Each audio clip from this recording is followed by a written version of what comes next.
Yo, what up? Alright, so, if the thumbnail is still the Mario and Luigi Dream Team stream thumbnail, I am sorry. I don't know what that's all about.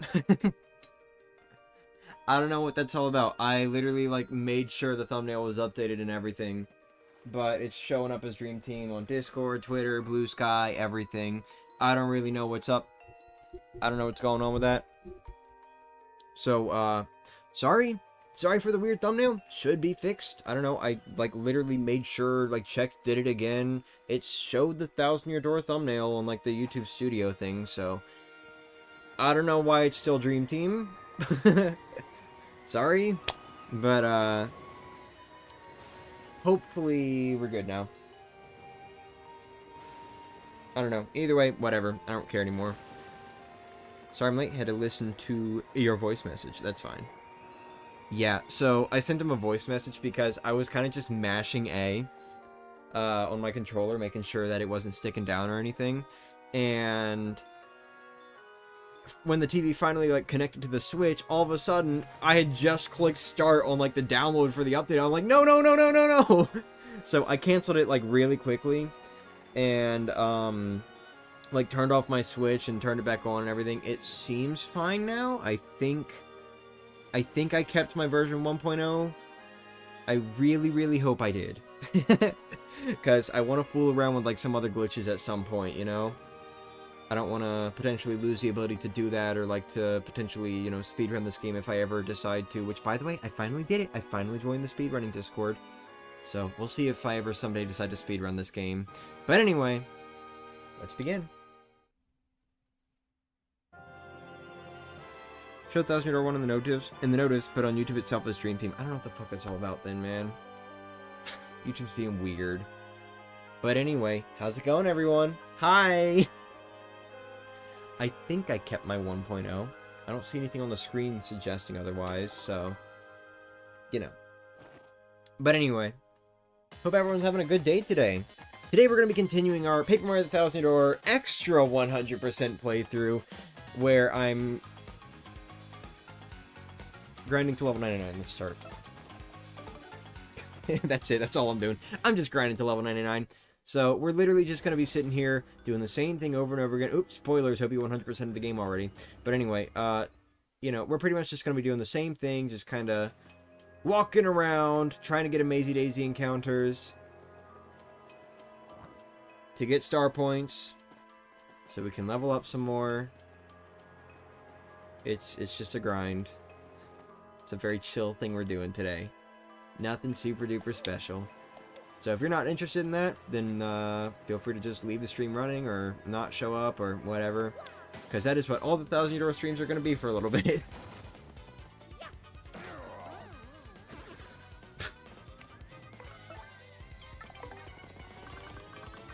But anyway.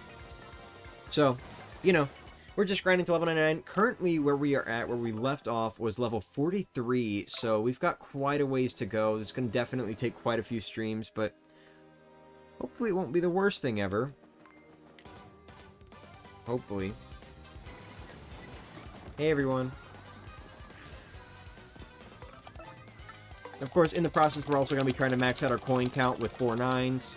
But that's not really super duper important.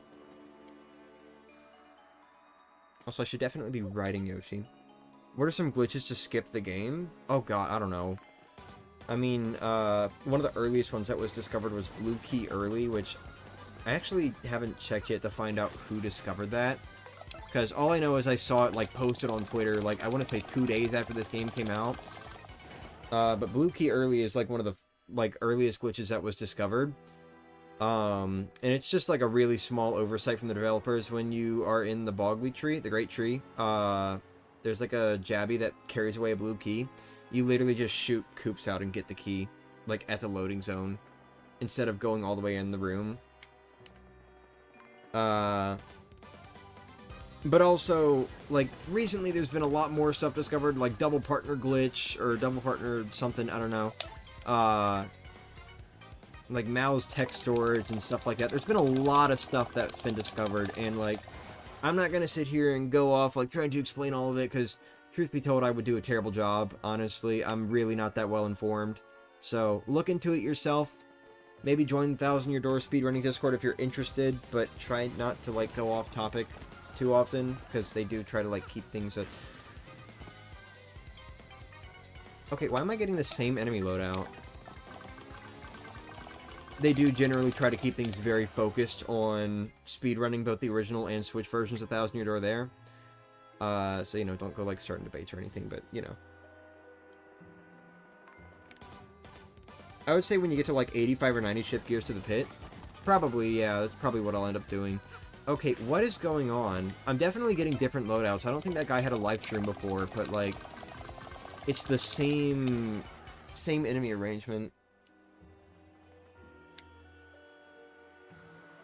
Yeah, I did see the Echoes of Wisdom trailer.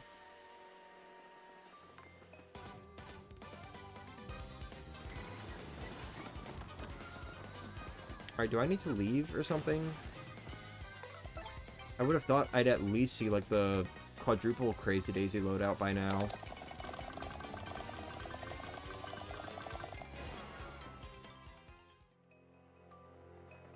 I'll try you.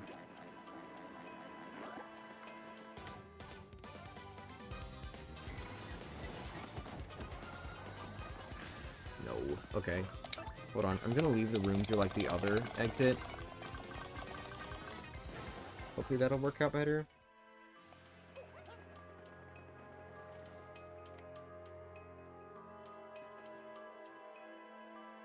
Check what controllers work with the new Mario Party, what controllers work with it, and it says Pro controllers work. Yeah, Pro controllers work with the new Mario Party. You don't have to, like, force Joy-Con controls or anything like with the first Super Mario Party. Which is very good, because a lot of people do not like the single Joy-Con play. I'm not really a huge fan of it either.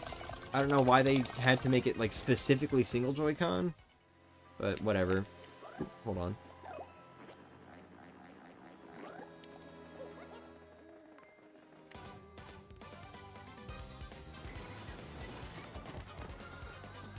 Oh, here we go. Here's Quadruple Daisy. Alright. So are we good now? Is it going to work fine again? Thank God. Yeah. Once we get, like, an Amazy Daisy and start leveling up again, I'll change the music to, you know, like, the overall soundtrack. But for now, just gonna listen to the game for a little bit. Oh, there we... Okay, now we're getting different loadouts. Alright. Maybe it's just something to do with the way I loaded up my save file. I don't know.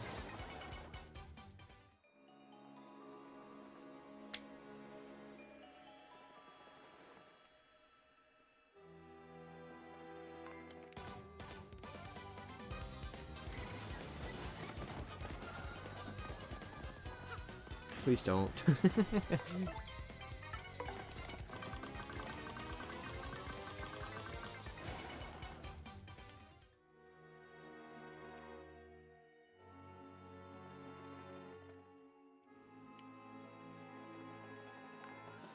Quadruple Daisy would get along well with 100 Luigi-noids.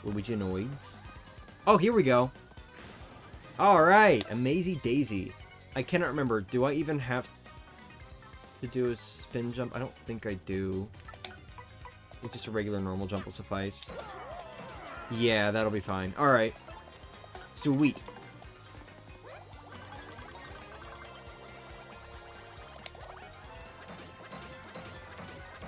Oh, for sure. Yeah, normal jump is fine. Okay. Bye. Too early. Alright.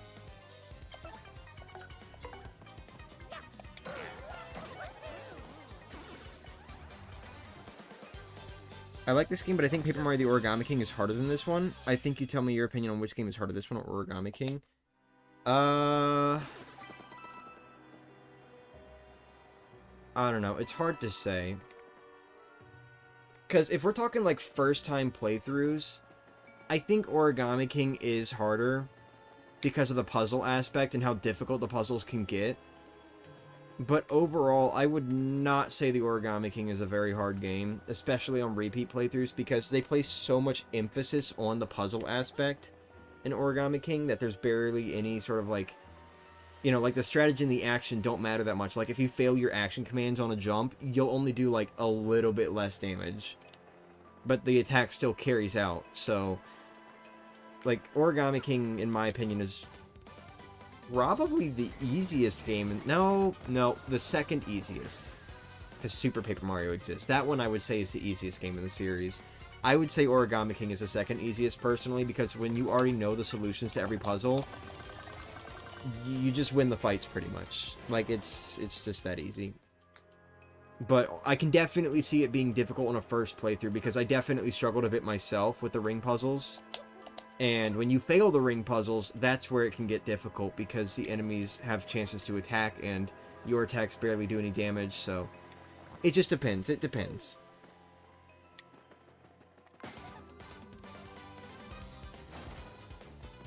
Would you watch Paper Mario... Wait, what? Would you watch Paper Hornio if the Super Hornio guys ever made a third movie? I haven't even watched the first two. I think 1000 Year Door is harder without broken strats like Power Bounce and Infinicharge. That is true. There are broken strategies in 1000 Year Door, so those can kind of mess around with things also. Super Paper Mario only has action commands for items. Yeah. But, like, in general, Super Paper Mario is very easy because of the fact that, like, the way its gameplay system works is completely different from how it's balanced. Because the game is balanced as if it's, if it's like a turn-based RPG. But then you're doing, like, real-time combat, bouncing on enemies constantly, doing high damage and everything with each bounce, barely giving them, a chance to hit you. So it's not really balanced very well.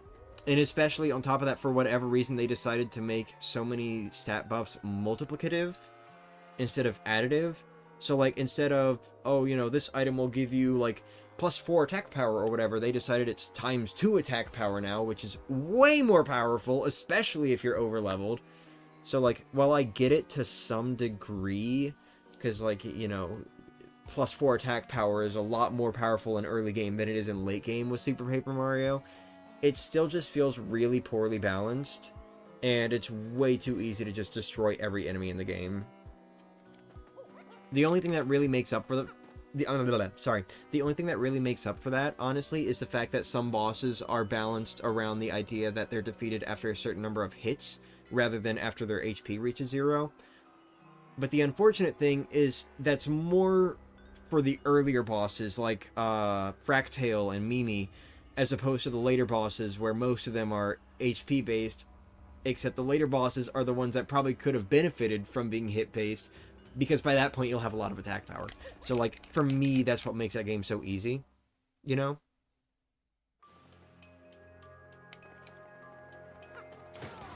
I definitely find Super Paper Mario to be, like, the easiest game in the series. Excuse me. So sorry. I think I should have gotten water before starting this stream. Oops. Oh well.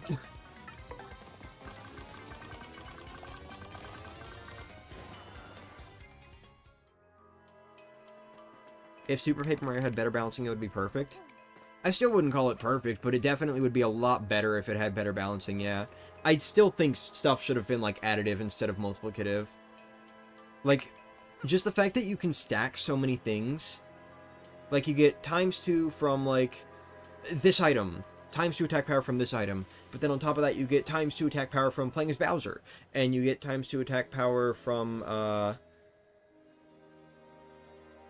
trying to think, I feel like there was, like, a third thing. Oh, right, from using Thudley. Because, like, when you stomp with Thudley, it does double damage, I think. So, like, all that together, that's, like, ×8 damage, which, oh my god, that's really overkill. Definitely should not have been balanced that way. I do not think multiplication was the way to go. Not when you have stats that are this small. Not when the damage calculation is based on subtraction. If the damage calculation God, I am so sorry. If the damage calculation were based on division, like most RPGs, then fine, But, like, the damage calculation is based on subtraction, so stat boost should not be based on multiplication, it should be based on addition. Which is where my problem comes in. At least I'm here for the 1,000 Euro stream? Yeah. Lack of action commands makes it easier to do damage because it's kind of gatekeepy the way boss fights require action commands. What do you mean?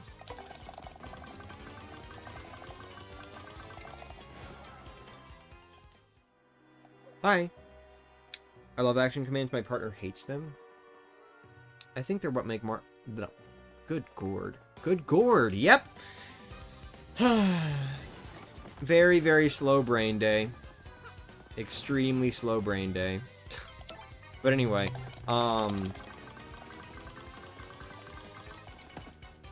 yeah, action commands are what make RPGs fun, in my opinion. Or just generally anything that, like, add to the experience aside from just strategizing, you know, which attack to choose next or whatever.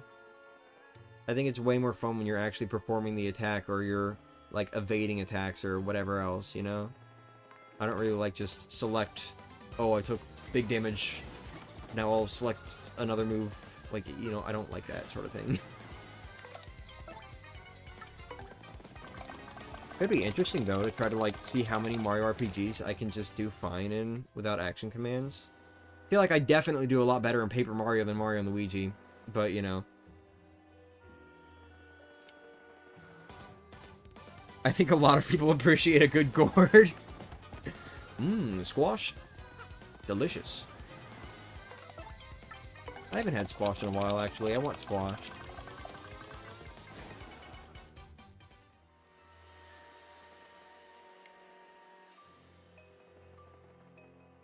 When I make my own RPG, it'll have optional action commands, so it'll be fun for both me and my partner. Good. Would you date Goombella if she asked you to? And this is actually a serious question. I mean, I don't really see why Goombella would ask me to, but I mean, it's the first one I'd consider. Nah. Nah. So, like a dragon could be for me? Maybe. I'm, like, randomly remembering this one game that was, like, kind of a mix of real-time combat and action command combat. Or, like, real-time combat and, like, action command turn-based combat, if that makes sense. I think it was called, like, Underhero or something like that. It was, like, a really cool mix of platforming and turn-based combat, because you would, like... You'd be, like, fighting a boss and, like, evading their attacks in real time and all that, but then when you weaken them, or something, I don't know, I barely remember this, because it was so long ago, and I didn't really watch a full playthrough or anything, I just kind of watched little clips. But I remember, like... It was mostly real-time combat, but then when you would, like, weaken your enemy, then you'd be able to, like, approach them, and you'd have, like, a few turns to damage them or something like that, in, like, a sort of, like, a turn-based combat situation. It was very interesting. I actually kind of want to play it someday. See if it's, like, a better take on the mixing of, like, platformer and RPG elements than what Super Paper Mario went with. So I remember hearing that was, like, an inspiration for it, kinda. Especially closer to the end of the game. Grind stream, yeah! Thanks for answering my question. Of course.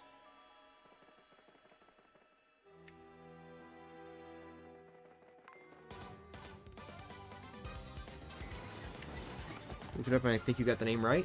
Oh, sweet. Only $15? Shit, I might get it then.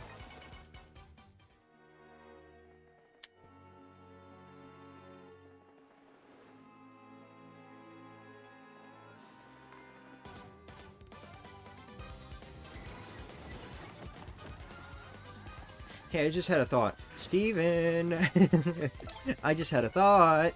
So, regarding the idea of us playing Tales of Symphonia together, or Symphonia, however it's pronounced, I just had a thought, and I'm kind of wondering, how would you prefer we play it? On stream or off stream? I mean, obviously on stream. If we do that, then yeah, it's definitely not happening at any point during, like, a vacation. We'd have to be living together or whatever.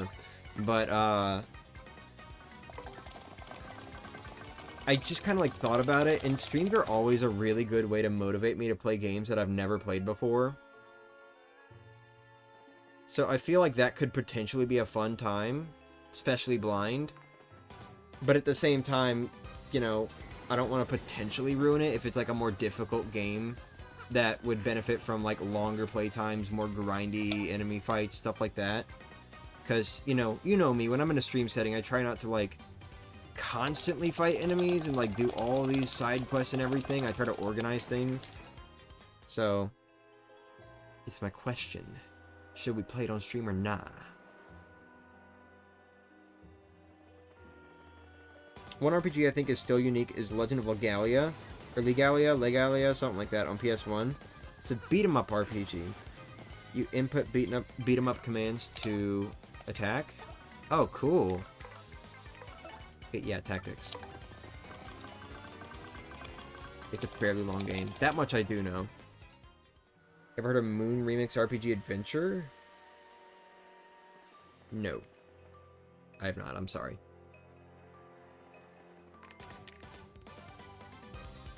Ever heard of NES Remix? I heard they brought it over to Switch, but called it Nintendo World Championships NES Edition. No idea what that rename is all about. I almost said remake. No idea what that rename's all about. A wink! I still kind of want to try. I kind of want to get it, like, get the deluxe set, but that's like $60, $70, something like that, and I don't know, man. Especially when I've already, like, seen all the solutions to everything now, because I've been watching Carl play, because I didn't think I'd actually be interested. So, you know. Whoops. Why is Paper Mario Gold? It's the reward for 100%ing the remake. They give you an emblem called the gold medal. I'm sorry, they give you a badge called the gold medal. And when you equip it, it turns Mario Gold. Funny thing is, it actually does function separately from the L emblem and W emblem, so if I were to put those on, you'd probably notice, like, a faint difference in Mario's color. Just slightly. But he's still gold, so you wouldn't really notice it that well. Oh, here we go.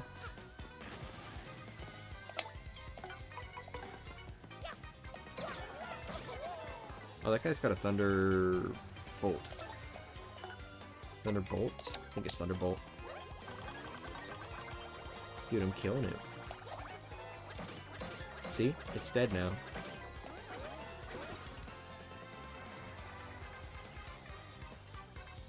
Yep. Alright, saw that coming. Didn't even go for Mario. Interesting. Why? Video game? Okay, we're good. Are you training to fight? Nah, I'm just going to level 99 just for the fun of it. I'm not training to fight anyone. First Amazy, second one. We already got one earlier.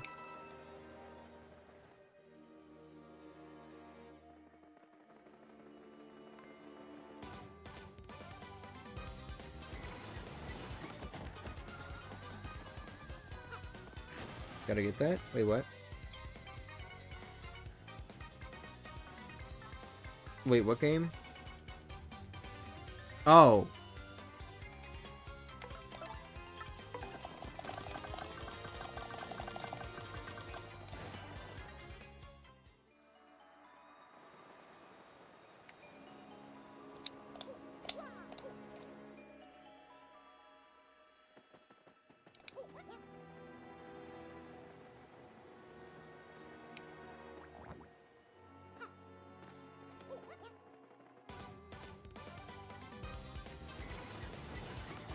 Alright, so... You know what, actually, I may just go ahead and turn on the music now, because I'm realizing, even if I get another Amazy Daisy, that's still not going to be a level up, because I'm getting 31 star points. So, I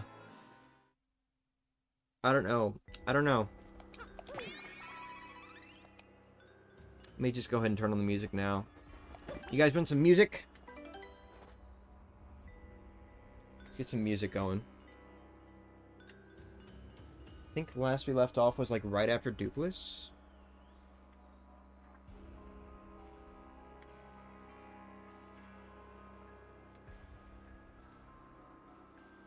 I'm just gonna use the same playlist, by the way, so sorry if it's a little bit out of order.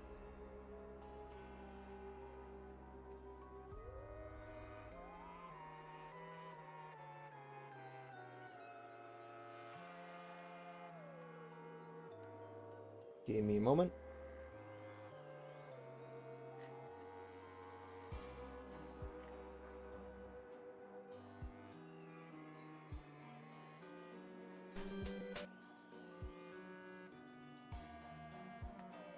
Where's it at? There it is. I love looking at the Thousand Year Doors, like, box art and artwork and everything. I don't know how to describe it, but, like, everything about this game is so fucking premium. They really knew how important this game was. They really did. Like, you look at everything about it. You look at the box art, it's got, like, these nice little red borders and everything. And, like, all the artwork for the game is super colorful and all that. And, like, even the logo, I don't think we've gotten any Paper Mario logo that looks quite like this. Wait, no, we have. Hold on. Super Paper Mario, right? I mean, obviously you're not seeing it on screen, but... Okay, so Super Paper Mario's logo... That one does kind of look about how the Thousand Year Doors remake logo looks. But, like, just in general, you know, we don't really get that many Paper Mario games that have, like, the text and then, like, a little background behind it and all that, so...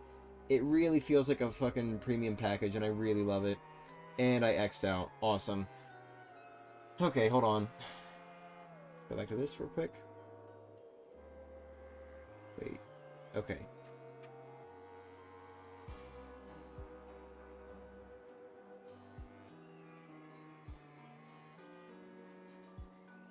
Get past Dupless. Oh wait, I'm here. Hold on.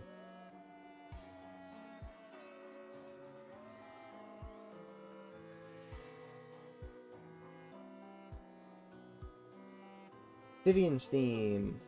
I don't remember which Dupless theme that we left off on. I think it was the first one, so I'm just going to start on Vivian's theme.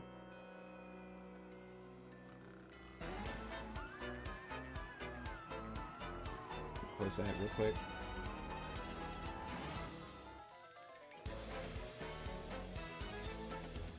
Alright. Got ourselves some nice music playing now. Can you please play the Katamari OST? I want to play Paper Mario music. Oh, would it be copyright striked? Well, shit.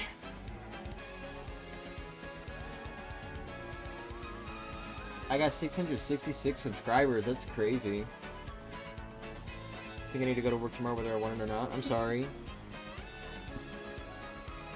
Alright.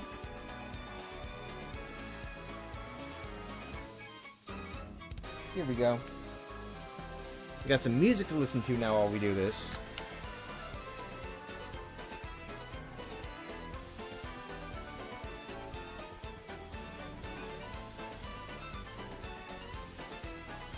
There's a spider in the corner of my room? Well, that's no good. You should treat it with kindness.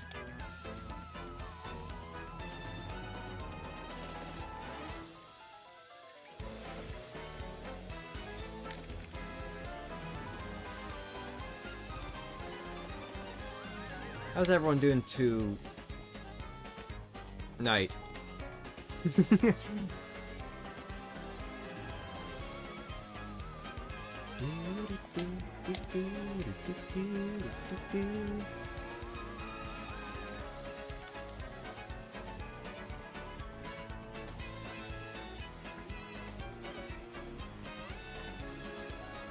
This game's so special, man. It really, really is.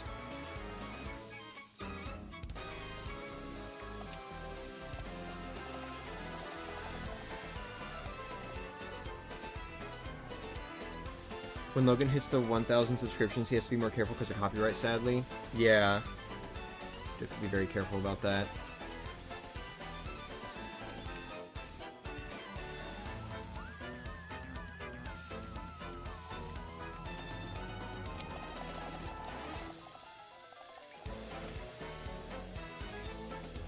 Hope I can chill here? Of course.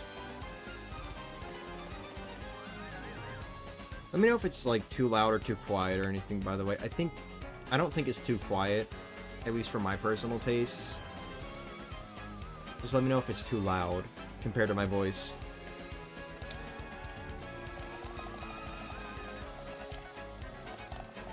No.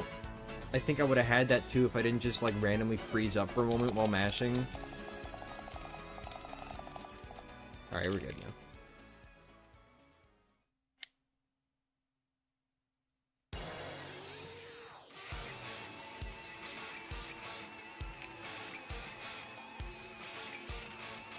Music alright? Alright, music alright.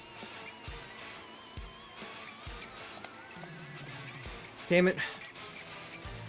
Keep forgetting, I'm playing Paper Mario now. I can't L out.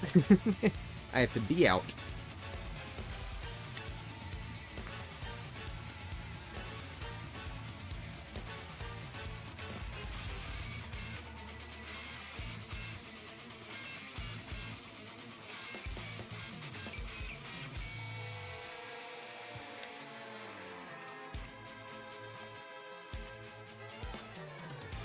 What? Come on, bro.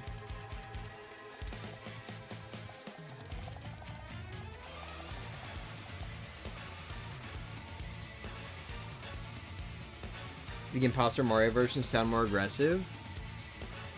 Yeah. Well, guess so, because this guy's trying to actively erase Mario from existence at that point. Kind of funny too, because I'm not even like entirely sure if he really knows who Mario is, because a lot of characters in this game don't. Mario's in like a completely foreign land, you know? This isn't like a Bean Bean Kingdom situation where it's like, oh my gosh, you're Mario from the Mushroom Kingdom? No, only like a few people know him here, one of those being Goombella. So it makes me wonder if Dupless like even actually knows who Mario is. Like, did he get his memories or something? I don't know, man.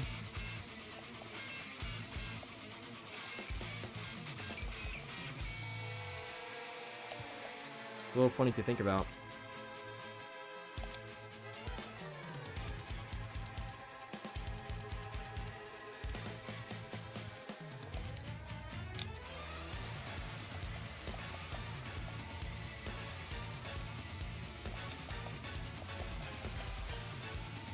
I want to open this controller.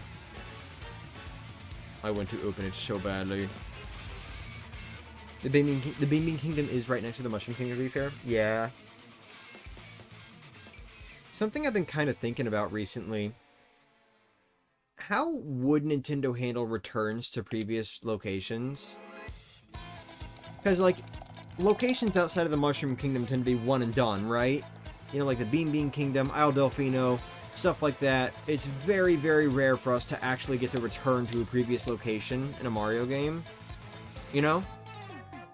So it makes me wonder, like... It makes me wonder, like, how they would handle it if they were to ever do, like, a return situation. Because the Mushroom Kingdom is changing all the time. The Mushroom Kingdom is changing all the time. Every game that the Mushroom Kingdom is in, it looks different. So, like, would Isle Delfino look different? Would Bean Bean Kingdom look different? You know, stuff like that. Like, how would these locations look if they ever had, like, a non-Mario Kart or party game that returned to those locations? We'll just say non-Mario sports game. I wonder about these things.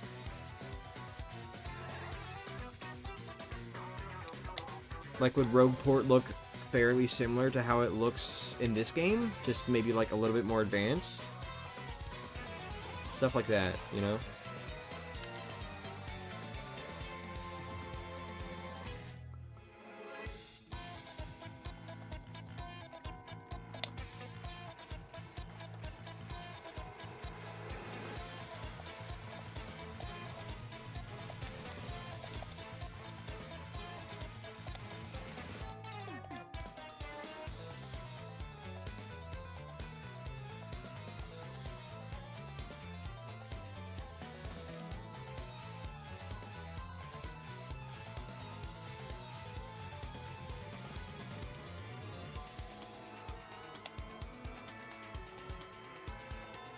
What? No way I didn't get that, bro.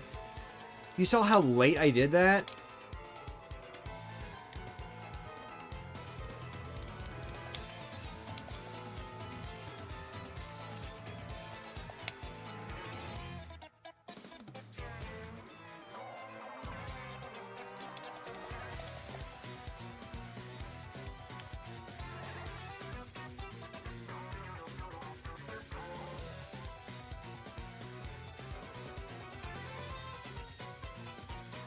We're under a hurricane watch. And a tornado warning here in my area in Orlando, and I'm back home, but I'm okay. Oh. Well, I hope there won't be any issues with you regarding the, or issues for you regarding the storm. Stay safe. Oh, shit! Wasn't expecting that.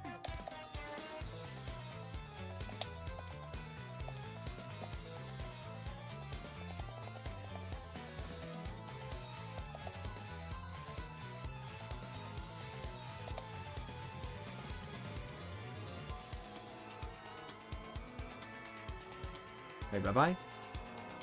And bye-bye. Alright. Mario Odyssey could have gone to the Bean Bean Kingdom. It's a little shame that there wasn't at least one more location that would have been like a callback area, but you know, it is what it is, I guess. Oh, hey! Final BP level up.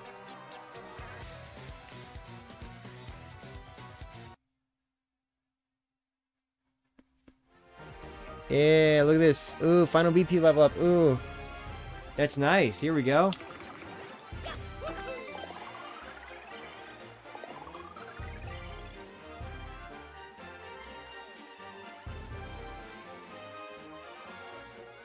Whoopee. Alright.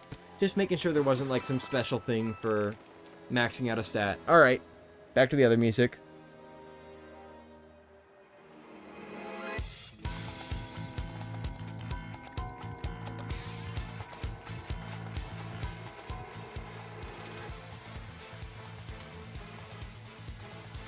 I didn't even realize I was that close to leveling up BP all the way. Thought I had maybe like a few more to go. There it is! Oh. Why can't... What? Why can't... It's not doing... Oh, right, I forgot D-pad. I was like, what? I don't have any more power pluses. Okay.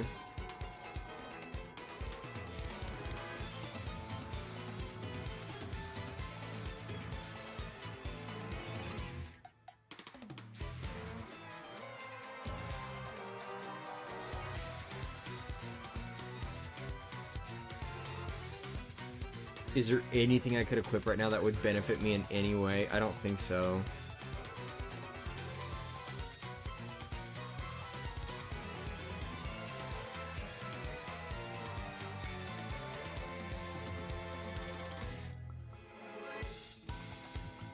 I read BP and thought, haha.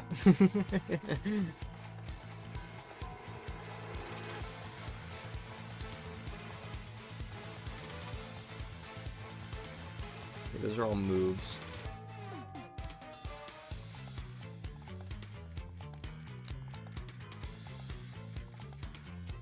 Okay, no, I don't think so.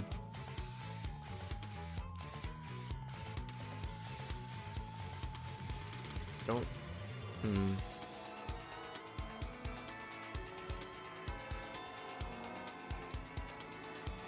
Oh well. Whatever. Spike shield? Oh, you're right, actually. I didn't even think about the clefs. Spike shield could be good. Give me my points back.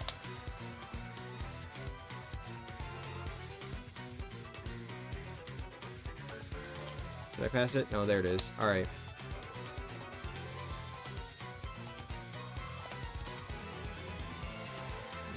Fuck, I don't know.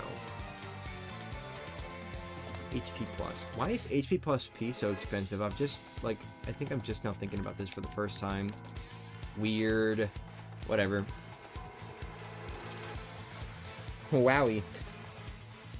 HP and FP regen? Nah, that takes time. I don't Oh!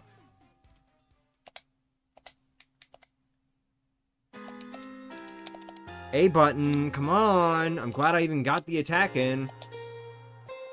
Couldn't do the style, though.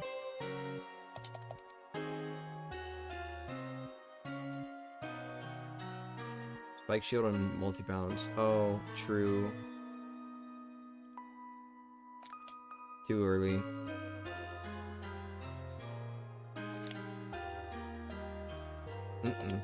Alright.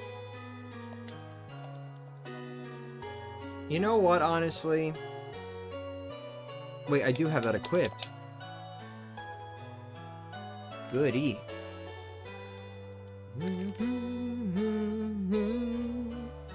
I don't know how to describe it, because it's definitely... Oh! Merlee! Thank you! Oh! Been waiting for that one. That's right.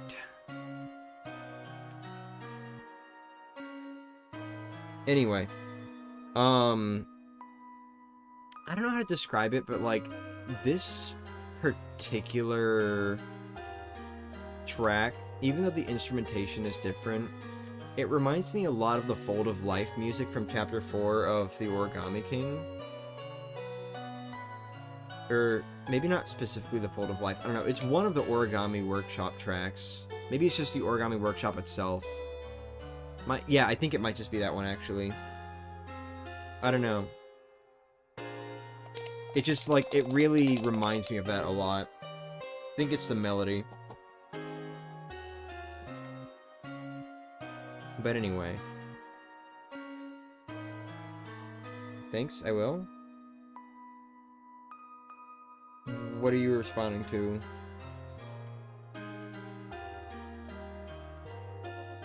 Oh, wait, what am I doing? Go all the way out. Oh, regarding to stay, or responding to stay safe? Yeah, of course.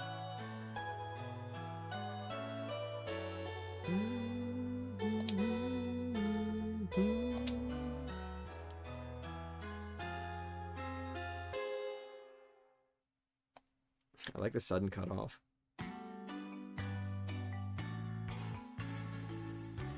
Oh, and then you got that right there, which sounds like, you know, kind of shit you'd hear when you're out at the Great Sea, so...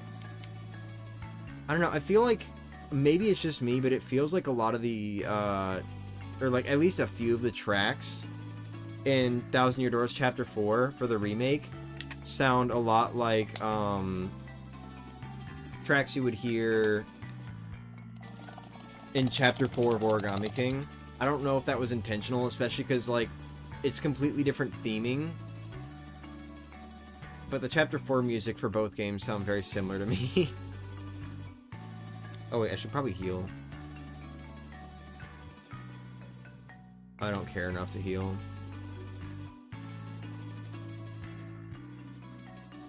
He who forgets the Z button. Alright.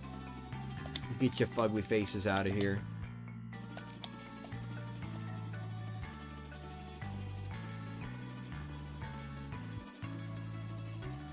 No, you just gonna stay this time? There we go. It wasn't coming up that time, it just stayed down.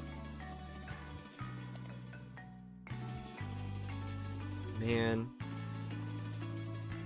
I don't know, I can't imagine it's some kind of gunk with the way it just like suddenly started coincidentally during a point when I was holding the button down like super hard practicing for Bowser's Inside Story. I genuinely am wondering if I like somehow broke something inside the controller, in which case I would just have to get a new one, I guess. I don't know. At least I can use my Joy-Cons for stuff now, like on my computer. But I still prefer my GameCube controller overall. So it's difficult.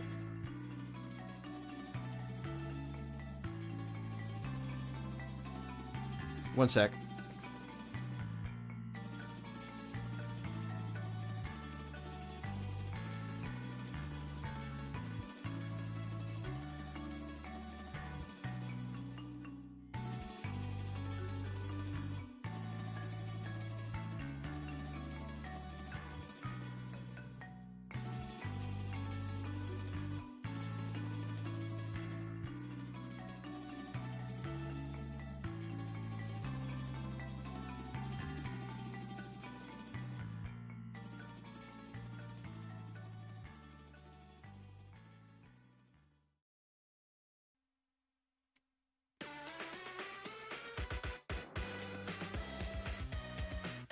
Sorry, responding to something.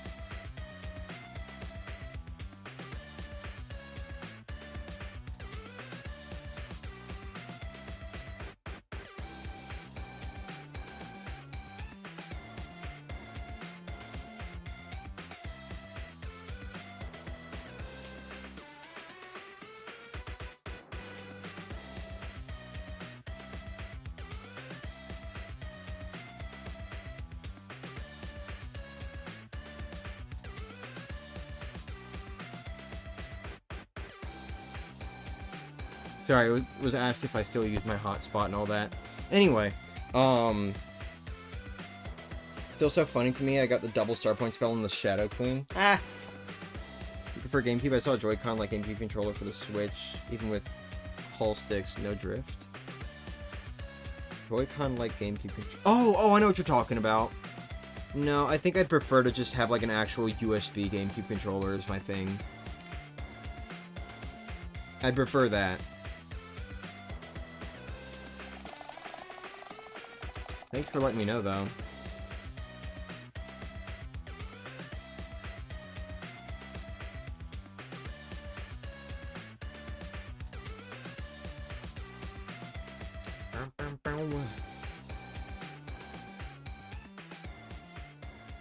Oh, that was fast. I prefer wired just because it's like way easier to connect to stuff, including my computer. In general, I prefer... Come on, man! In general, I prefer wired stuff. But I go wireless whenever I have to. I don't know, man. If I can't, like, figure it out, like, if I do open this controller up and I can't figure out what the issue is, I think I'm just gonna buy a new one. As much as it sucks to have to just spend money again like that, you know, I just, like, I don't want to deal with this. So, I don't know. Same manufacturer has a nice green Joy-Con light controller. Hope I can afford it at some point. I hope so too.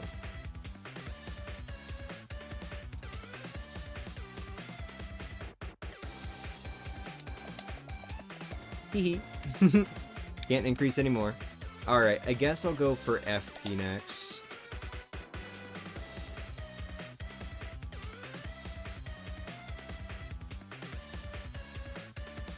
Maybe I'll just go back and forth between HP and FP. I don't know.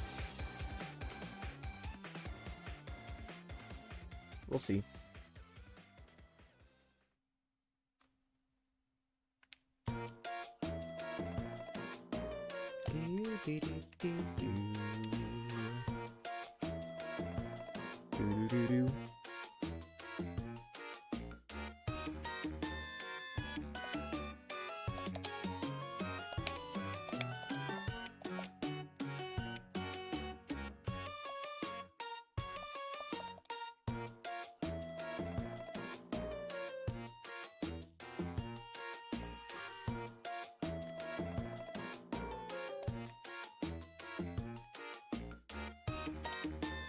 I love this Bowser theme. Me too.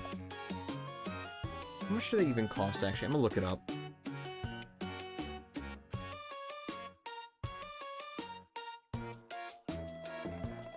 Oh my god, they're only like $28? I was expecting like $70 because of the Joy-Cons. Shit.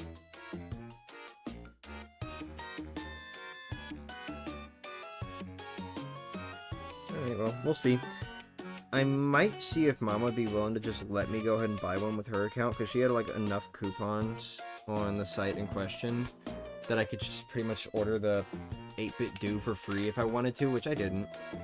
So I'll see if she'll let me do that. Maybe I'll just order a new controller, honestly. We'll see. We'll see if it's even necessary.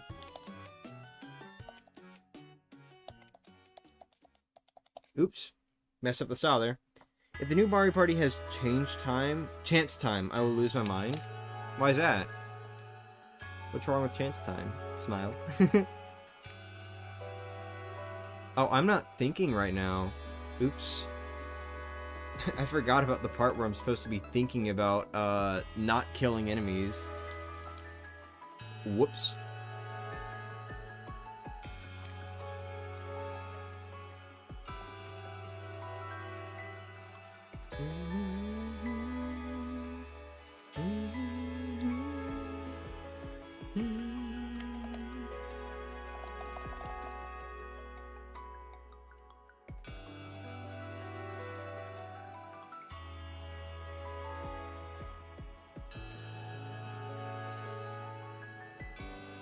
Oh, I should probably save. I haven't done that in a bit.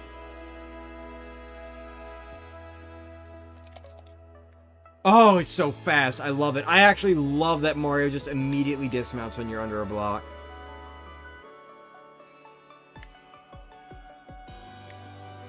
I love it, dude.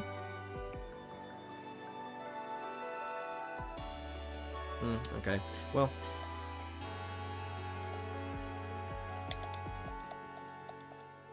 Ha! I still love that they kept that for some reason. Why did they keep the Japan-only messed up style specifically for multi-balance? I don't think there were, like, messed up stylish animations in, like, or for other attacks, right? I don't think there were. It's so weird that they just kept that for some reason. It's funny, though. I like it.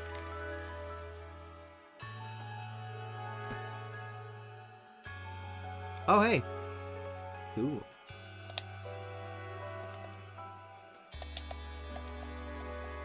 There we go.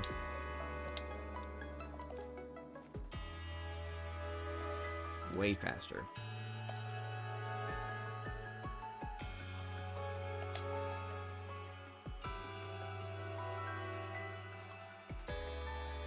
Chance time is good, especially if they make it untimable. Yeah.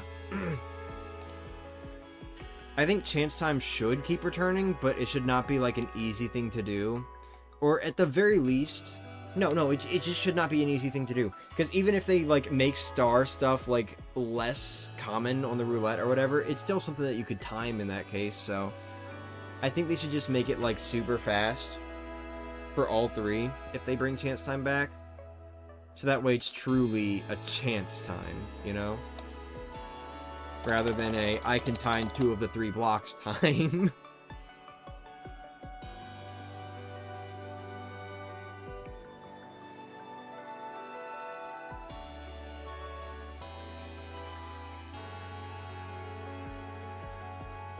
Or, you know, just make it like a dice roll and just have it randomly be selected or something. I think that'd be pretty funny.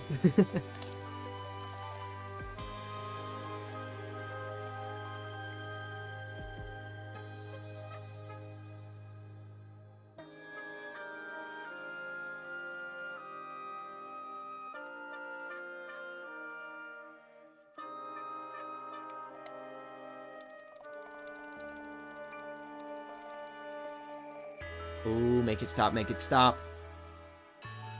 I'm kidding. Sorry, something was starting to aggravate me.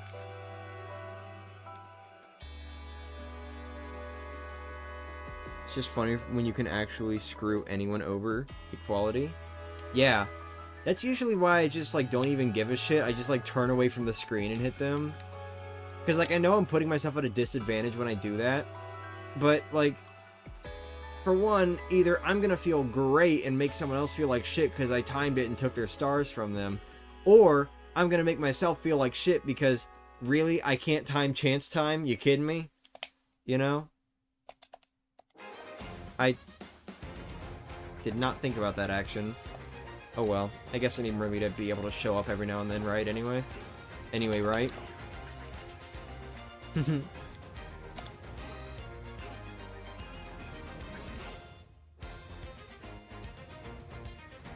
Bye-bye. Please run.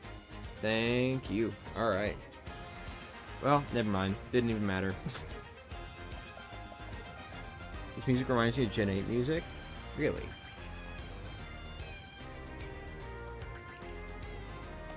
Can Amazy Daisies even show up with this first one?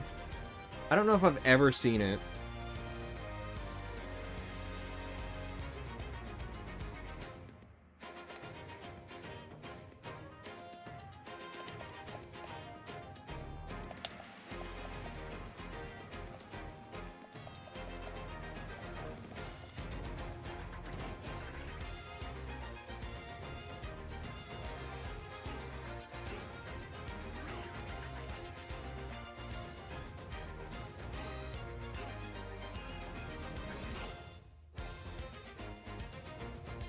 What? What does that mean? I just randomly got a text message saying, "Hi, it's AT&T. Your wireless plan comes with video management turned on. That means you'll stream video in standard definition, which is ideal for smartphones. Turn it off or on at any time at att.com/myatt or myatt. Some content bundled with video may be slower to load. More details at att.com/video feature." What did they do, man? What did they just do?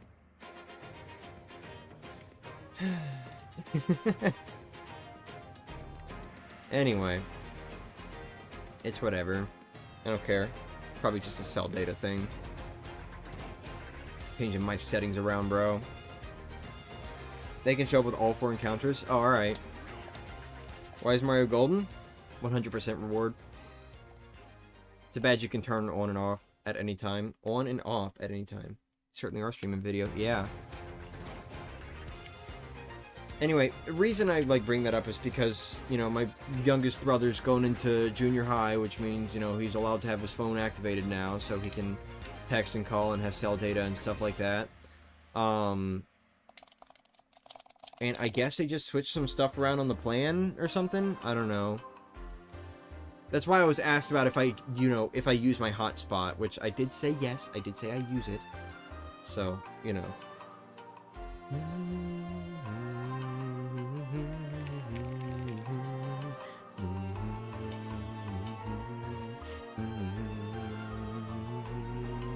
I'm a little sad this doesn't play at the beginning of the game anymore. I get that they were going for a more cinematic angle, but still.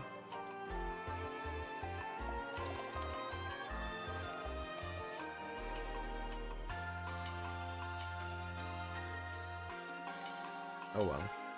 It sounds very good, though. They definitely did great on this remix. This was one of my favorite tracks in the original game, by the way. It was called Voyage. Or Voyage, or however you want to pronounce it. What's it called now?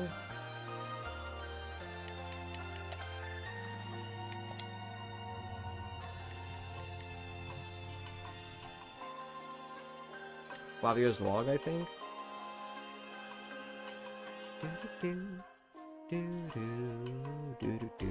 Hold on, I'm gonna play it for myself real quick. Okay, yeah, it's Flavio's Log. That's the one. It's called Flavio's Log now. But anyway. Excuse me. Had a bad time in my last year of high school. Oh, I'm sorry. Sorry to hear about that. Yeah, I certainly am streaming video, aren't I? Let me turn that down.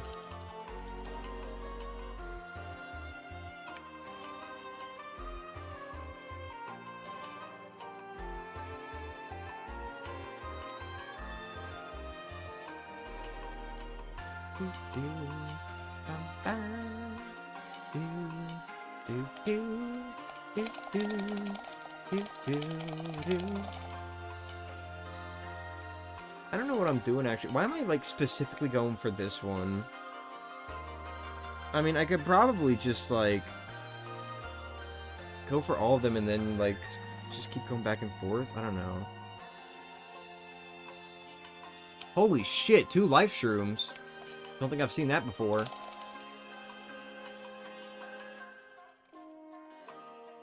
Doo-doo-doo.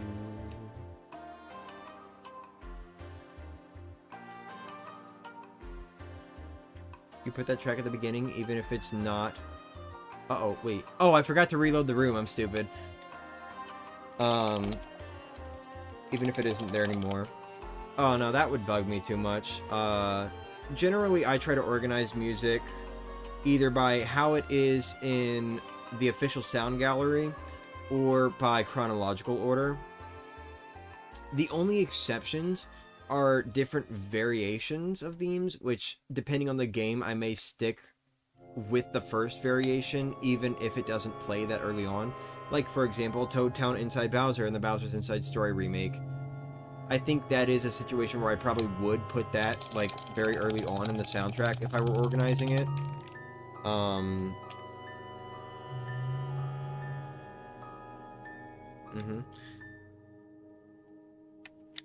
Yeah. Words. But, you know, even then, I'd, like, debate with myself if I actually want to do that, or if I just want to put it, like, right at the end, or whatever. Also, yeah, I've played Mario vs. Luigi. They did a great job remaking it. I still play it every now and then.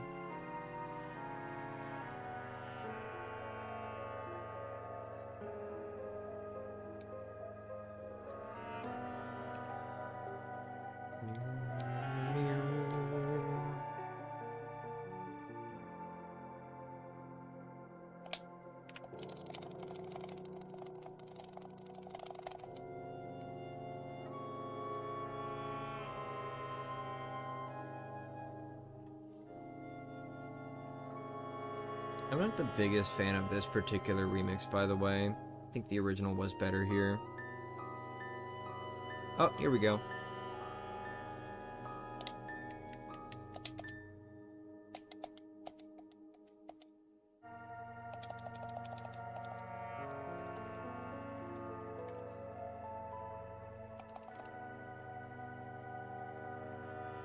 That said, it does kind of remind me of, like, being in the well or whatever in A Hat in Time, so, you know what? Fuck it. Still fits with, like, the theming of certain tracks in Thousand Year Door and A Hat in Time sounding similar to me.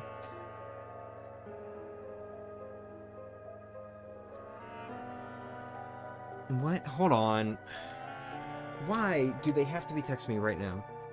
Sorry. Alright. 1 second.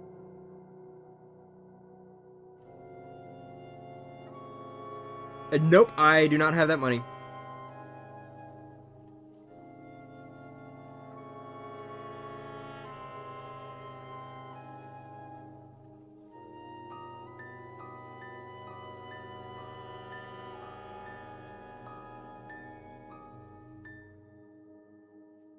Hold on.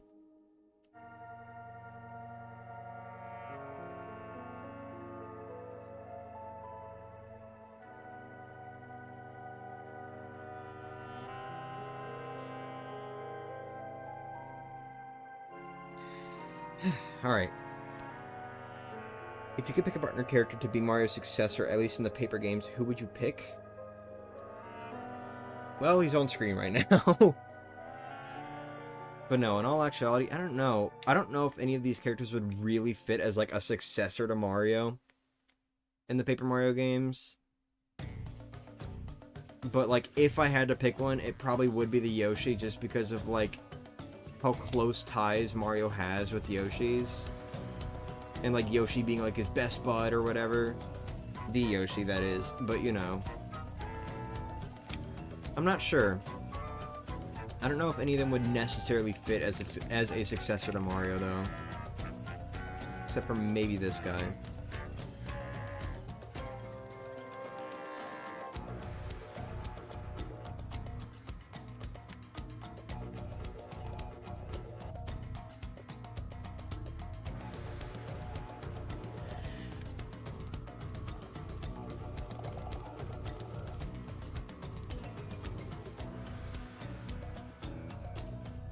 Decided to take off tomorrow too. I don't really like faking sickness. At the same time, if I want it, then maybe it's mental health that it needs a rest. Maybe.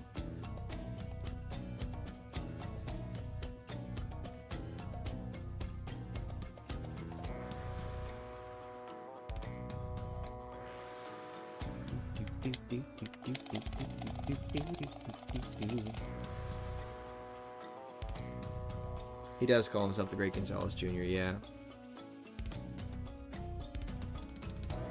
For me to be either Goombario or Goombella. That does make sense, especially because, like, you know, Goombario was, like, the first partner, so, you know, that would make sense. And then there's Goombella, who pretty much, like, has moves that make her behave like a second Mario, kinda. It does make sense, and I would like to see a game that, like, stars him as the primary character, but... a Goomba? I don't know. I feel like that would be more of a side game than anything. Kind of like Captain Goomba.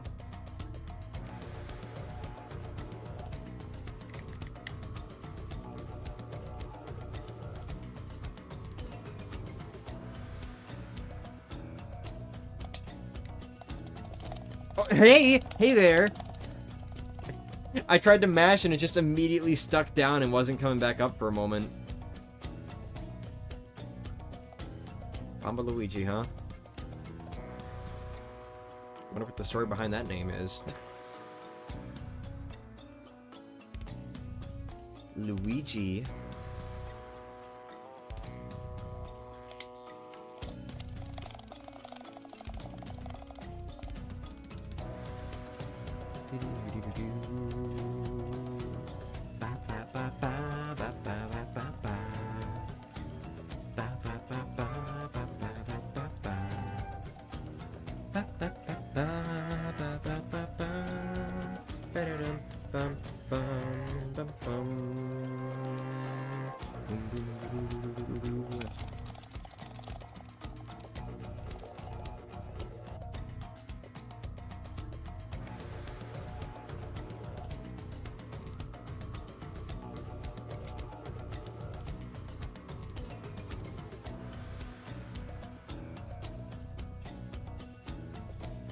Intent of Europe being funny?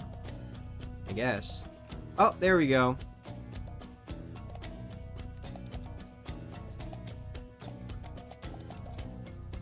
I don't think I even pressed the button there. It just got stuck again.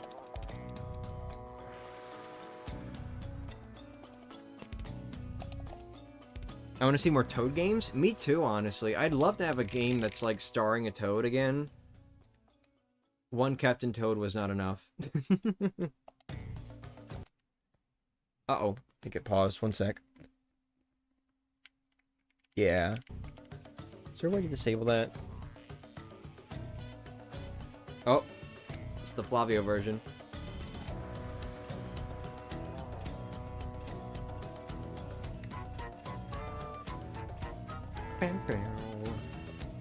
Oh, too early. Paper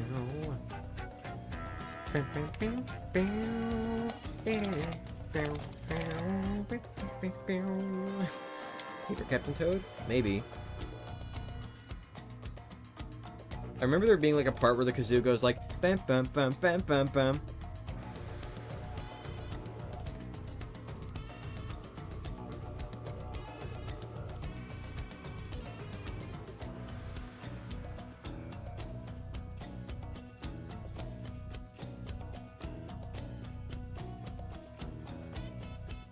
Yeah, bap, bap, bap, bap, bap. That part.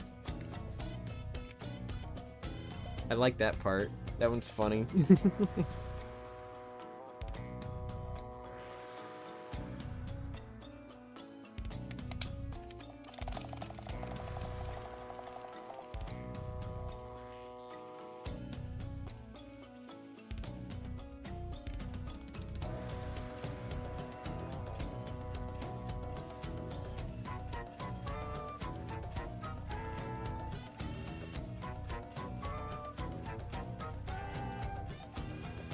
Alright. Persistence is key. Sweet.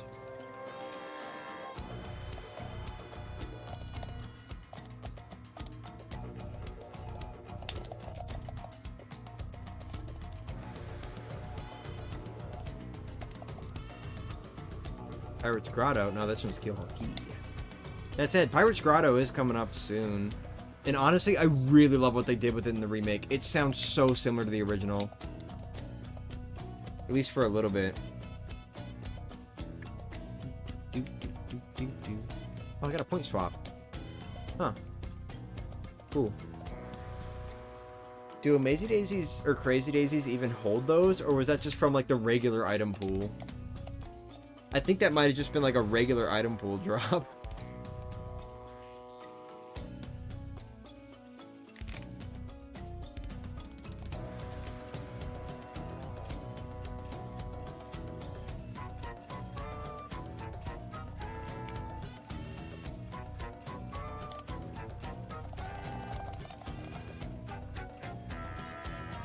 Just mention it without it playing. Oh, okay, my bad, my bad.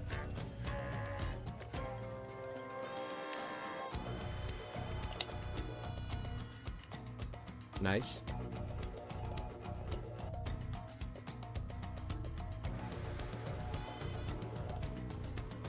Would you take this the wrong way if I said that in the fridge review vid you... I, like, looked up just in time for that, dude. Anyway. Would you take this the wrong way if I said that in the fridge reveal vid you kind of sounded like John from Garfield? Oh, did I? In the room next door during the fridge reveal video? Yep, he was. I had him leave because I just wanted to make sure I, like, had the space and all that and didn't, like, potentially have him, like, playing the game or whatever, being hearable or audible in the background. So I had him go, like, sit in the bathroom while I went and record. I kind of wonder what it was like just hearing me yell, "Get out of here!" But, you know.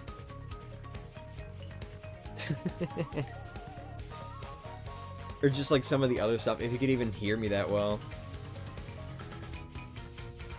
Yeah.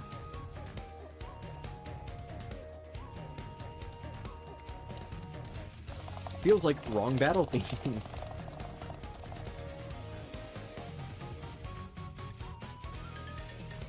Alright, I'm gonna be real.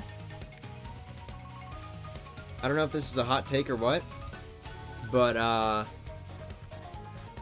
as good as this battle theme is, I think it might be the weakest one in the entire remake. Ooh, there we go. I was wondering if it was going to be like 2 clefs in an Amazy Daisy, or if it was going to be like just the same loadout all the other 3 fights have.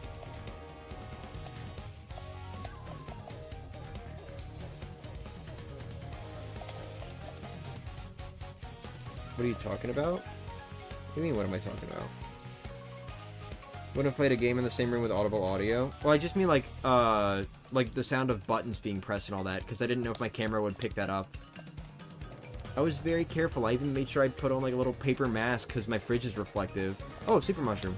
Nice. Alright, I'm gonna just start doing it like this from now on. Just doing it with like each enemy. Instead of, you know, get this one guy and then run all the way out to the creepy steeple and then go all the way back to them. Now, I'm gonna just do it with like each enemy now, since they're all very close to loading zones. If you can instantly teleport, that'd be very nice. I'd also be terrified to use such an ability, but, you know, well, at least until I become confident in it, but, you know. Did I leave because you didn't want to start laughing because of me? That too, I guess.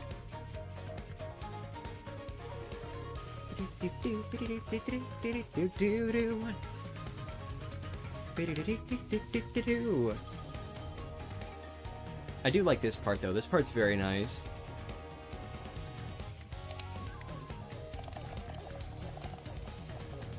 Dude, I'm like so close to level up. Rip shroom terminology? Yeah. It's a little strange to me, honestly, because I could have sworn there was like a recent Mario game that did call like certain mushrooms shrooms or whatever. So it's strange to me that this one replaces all instances of the word shroom with mushroom. I don't know, man. Mushroom fry does not sound as cool as shroom fry. I'm just saying.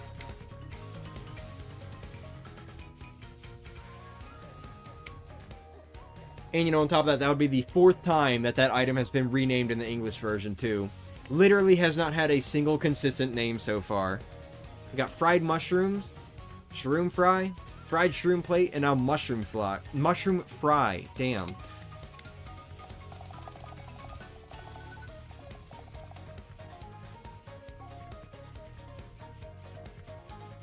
It's a little strange. I should have been in the fridge? Maybe so. They're called mushrooms instead of shrooms because woke. Ha!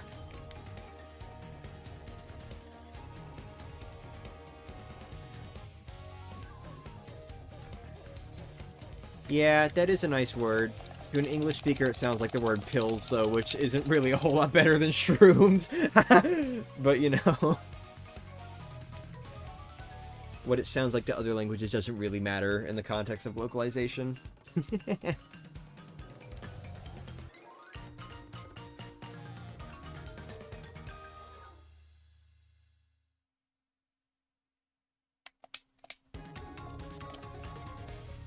Uh-oh. Alright, we got it.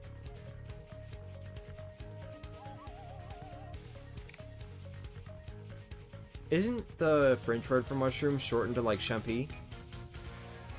I wonder if that got kept. Or if they're all, like, champignon or whatever now. In other words, I'm asking if, like, any other language shortened it in the original game and proceeded to not shorten it in the remake. Or if that was just an English thing. I wonder.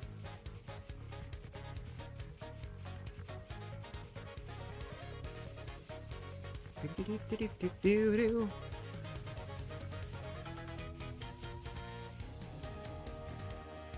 I kind of like the thinking version, I'm not gonna lie.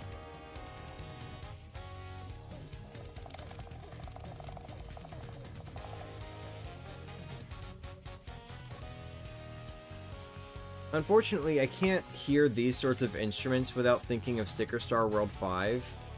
Because those instruments are like all over the music in that world.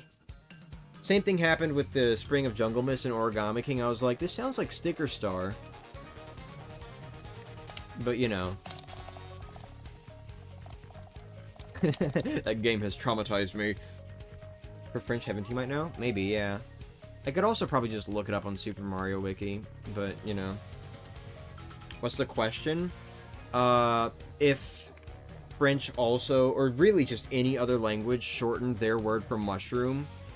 I think French might have, right? Because the full word is like champignon, I think, but the shortened is like just champi. I think that word might have been what gets used for a lot of the mushroom items in Paper Mario, but I'm not 100% sure about that. And so what I'm wondering is, one, you know, if any other language aside from English... Oh, hey, Heavensy. I'm wondering if any other language aside from English shortened the word for mushroom in the original game. And then the second question is, if they did they make it the longer word in the remake? Or is English the only one where that was a problem just because of the usage of the word shrooms in English? Dude, I am not getting an Amazy from this encounter anymore. What's going on? Champignon. Yeah. Sorry if I'm butchering that word, by the way.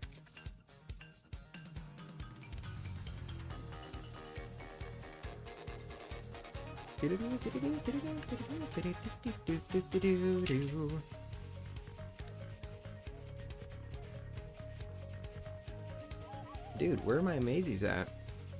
Yo, can we get an Amazy Daisy in the chat?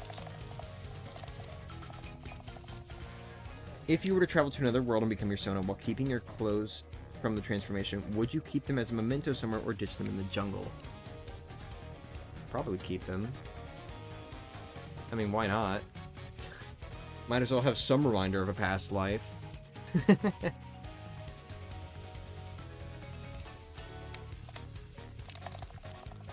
Or of the big moment or whatever, you know? It's always funny to just listen to someone you know speak in another language.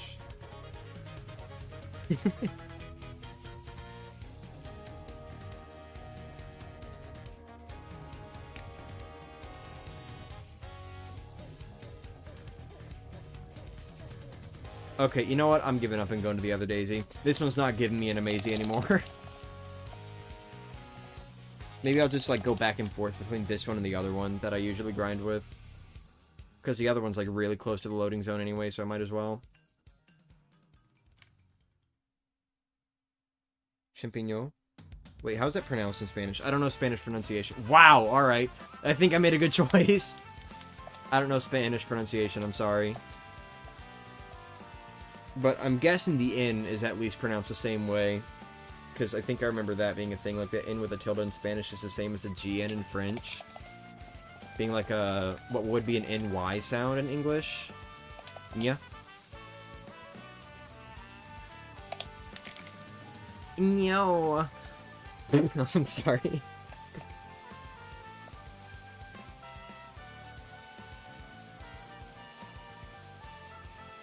What is this music? I don't remember it.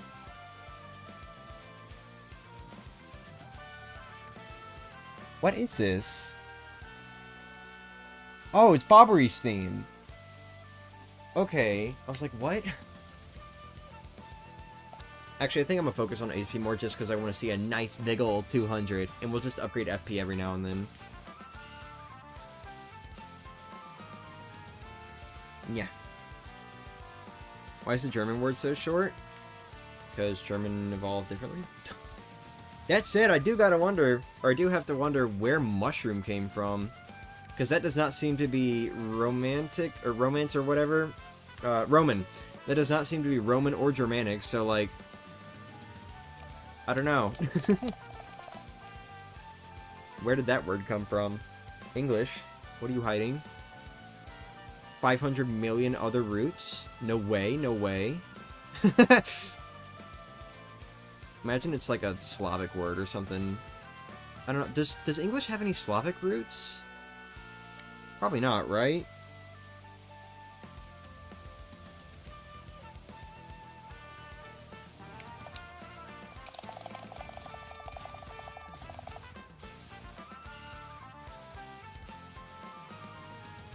Funny how you didn't remember that. Remember what? Oh, Bobbery's theme? I don't know, I just, like... I don't really listen to the Chapter 5 section of the soundtrack very often. Because, you know, this soundtrack is so long that I can't just listen to the whole thing in one go. I gotta listen to it in sections, so... A lot of the times I usually favor, like, around the Chapter 7, or Chapter 1, Chapter 3. I do listen to Chapter 3 a lot also, actually. But, you know... Where are you keeping those clothes if you never use them? Eh. Tip of mushroom. Like, whatever that says. Mushroom is the only word that every Germanic language has borrowed? What do you mean?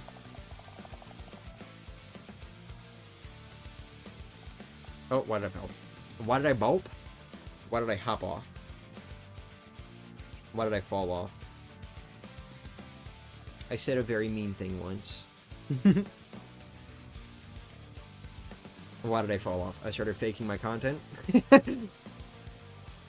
As you can see, this stream is not actually live. If you look right here, you can notice it's a video that's been pre-recorded. I mean, just look at the beginning. You can't just stick something like that at the start of a live stream. No, that was clearly animated beforehand.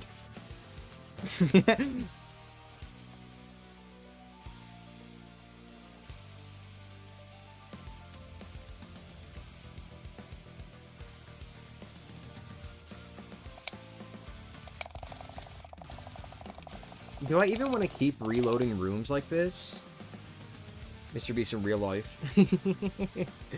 Mr. Beast in real life. Faking content!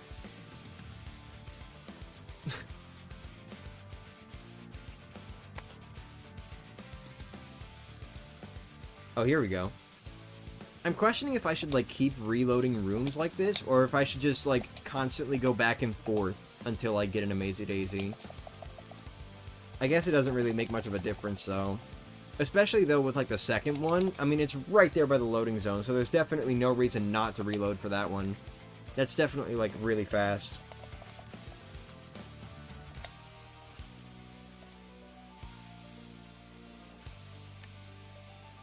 Ooh! Ooh! I got a jam and jelly? Hell yeah! I don't have that much FP. How many items do I have? 7? Alright.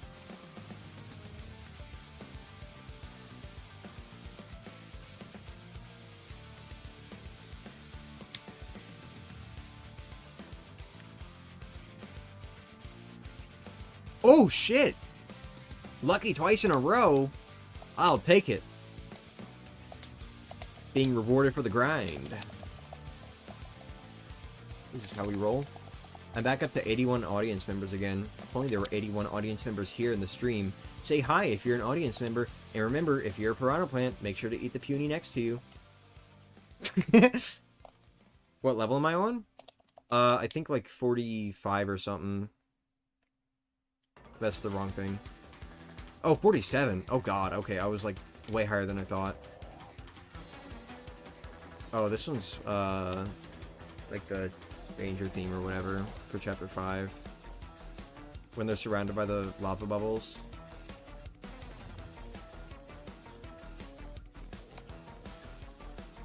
Give me a golden. Aww.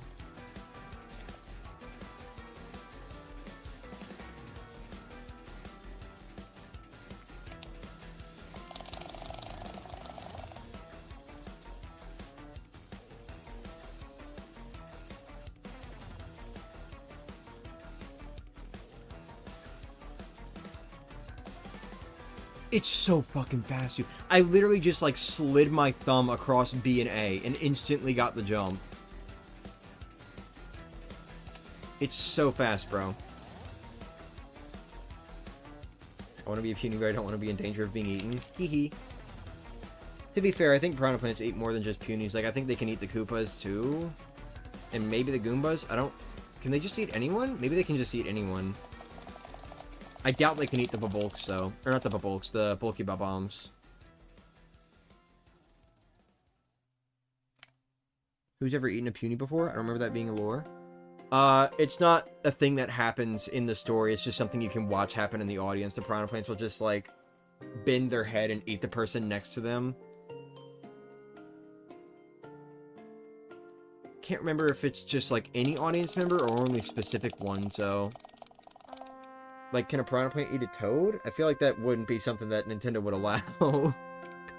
But, you know. Oh, they can eat Luigi? Okay, never mind. They can just eat anyone then, probably. I don't know.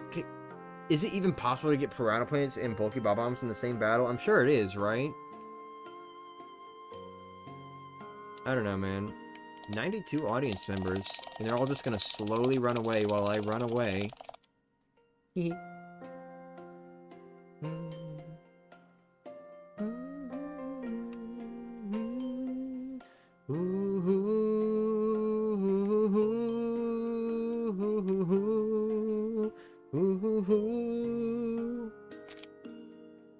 Well, I definitely would have gotten that. I think.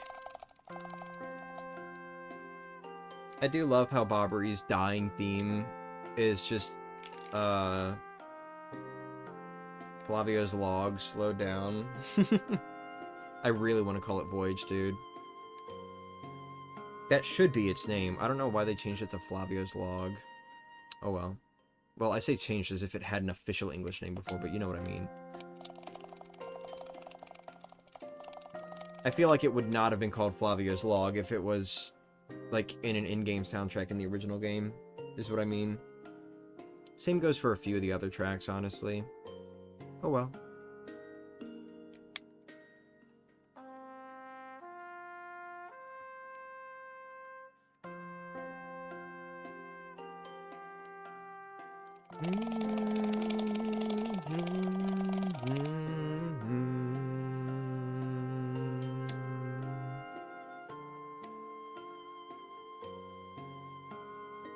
This theme is very nice. I don't think I really paid that much attention to it when I was playing the game. Probably because I was still not doing great during that chapter, but, you know. Oh!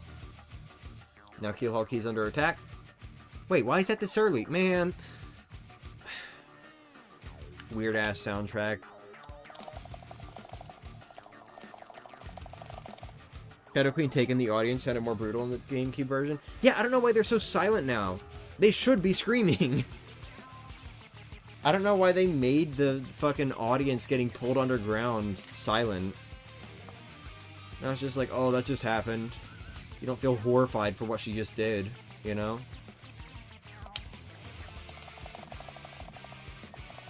It seems to be kind of a running theme with the finale of this game. They made, like, multiple things silent that were not silent before. It kind of bothers me, honestly. I don't really mind musical sequences and stuff like that being changed. Or, like, the vibe of an area or whatever. I don't really mind that usually that much. But if you're gonna remake a game, for the love of God, don't mess with the vibe of, like, the finale sequence, dude. Like, specifically, like, the very end, when you're approaching the final boss and all that. That is one of my biggest pet peeves with remakes. Bowser's Inside Story did it, too. And then Thousand Year Door just did it, like, they did it tastefully, but they did it in a way that just feels really weird to me, and I kind of hate it. Not that the finale's bad or anything, it's still a really good finale, it's just, I don't like the change, you know? Thought that was the Bleach soundtrack just now? Nah. But that's always been, like, one of my big pet peeves with remakes, is when they mess with, like, the vibe of something in the ending sequence. Like, you know, just the fact that it's randomly quiet now before the Shadow Queen fight, instead of feeling like, you know, tick-tock, you better hurry down the staircase as quickly as possible. You know, I will be the complainer.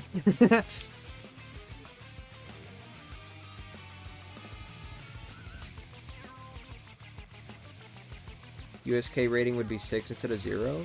Oh, because of the scream? I guess. I feel like they could just change that for the European version, then I don't know. Maybe not. I guess it's difficult to have regional differences on the Switch. But you know. I mean, why does it matter whether it's 6 versus 0? I don't know. My personal opinion is, like, Like, is a 0-year-old really gonna play this game? I don't know why there need to be age ratings for, like, infancy, pretty much.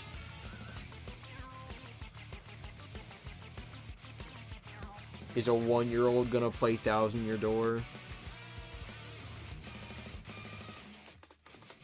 Oh well. No use complaining about it, I guess. It's still a fantastic remake, like, either way.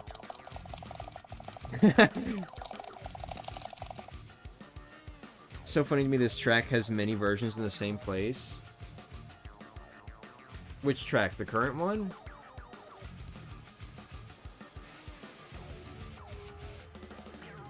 I don't think it's even the same melody, is it? I think it's just entirely different tracks for, like, you know, hurry-up moments. But yeah, there are a lot of, like, different hurry-up tracks. Oh, a slow shroom. Sure, I'll take it.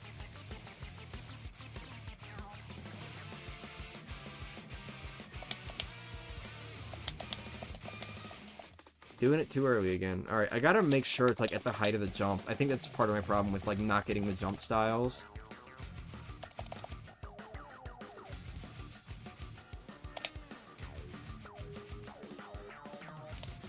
I think my favorite of, like, the hurry-up tracks in this remake is probably the time bomb ticking one. It just sounds so good, and it's so, like, tense for the moment. And there's even a battle version, like, extra drums kick in or something. I don't know. I really love that one.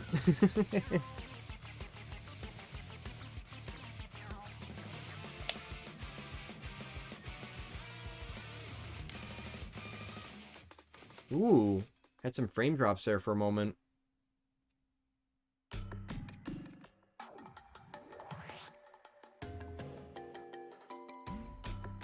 Okay, I do have it on.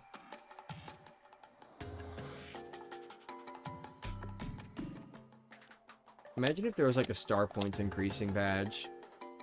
That'd be crazy, dude. Like earn 1.5 times star points or whatever. I don't know. Maybe that would be too much. Maybe more like 1.3 or something. I don't know. I think as far as experience is concerned, 1.3 times is probably like the best number. Because it's not like, you know, overly too much more experience. But it's still just enough to where you can tell you're getting more, I guess. I think 1.3 times is like the perfect number. So, you know, good job, Bowser's Inside Story. But anyway. Yeah, here we go. Just remember Fable being USK 12. Huh.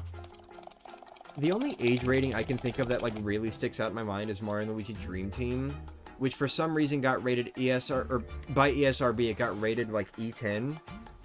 And it's the only Mario RPG I can think of that got an E10 rating. I think every other Mario RPG has been E. And the whole thing that they cited was the cartoon violence and enemies screaming when they die. I think I've gone on about this before. But, and it's just so funny to me because there's literally nothing different in what they described compared to later or earlier games. So I don't know why that game got E10. Because that's what they cited as being, like, the reason for that rating.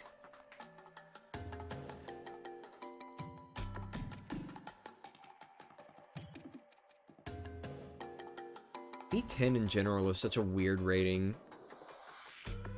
I don't know. I personally just don't think there need to be, like, a whole bunch of specific ratings for games. Like, I think we would have been fine with just, like, E for everyone, T for teen, M for mature, or something. At least as far as ESRB is concerned. Of course, you can have different versions for, like, different rating systems. But personally, I think that's all we really need.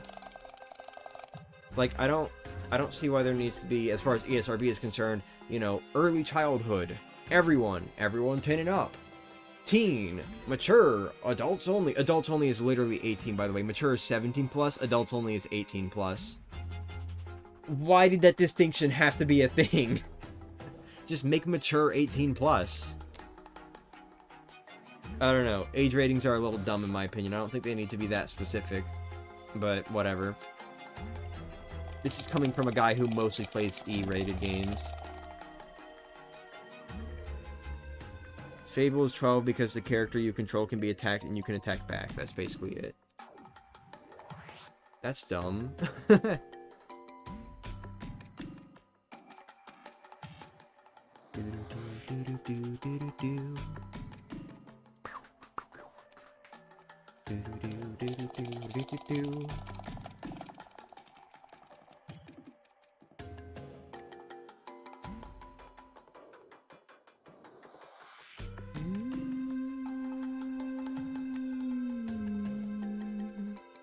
Zelda games are mostly USK 6 because cartoon violence. But the character you play as can be attacked and can attack back, so shouldn't it be 12? Smile. Wait, enemies quote-unquote scream when defeated. In other Mario and Luigi games, they should all be E10. Super Mario RPG, enemies popping like a balloon, anyone?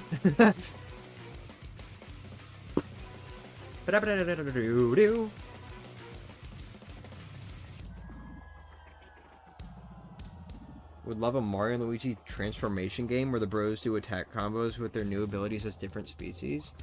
That would be really cool. I am not going to hold out hope for something like that. Even if Nintendo has been leaning into those themes like a lot more recently. Okay.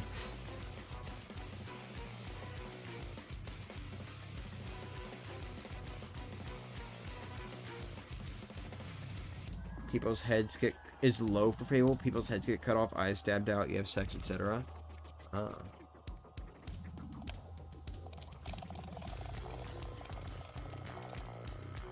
I love how the fleeing meter being at the lowest possible position it could be at still is not good enough to stop me from fleeing 90% of the time.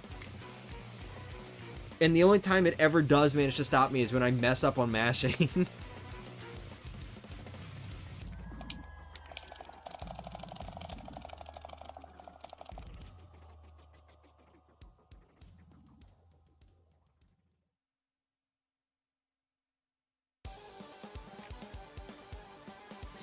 Pokemon Legends is USK 12. Highest rated Pokemon game because the trainer can be attacked by a Pokemon. Wow. Oh, you know what? Sure, I'll take your dried shroom. Thanks. I like how they throw it with their little antenna thing. You notice that? They like hold it back with their antenna and then they throw their antenna forward and that throws the item.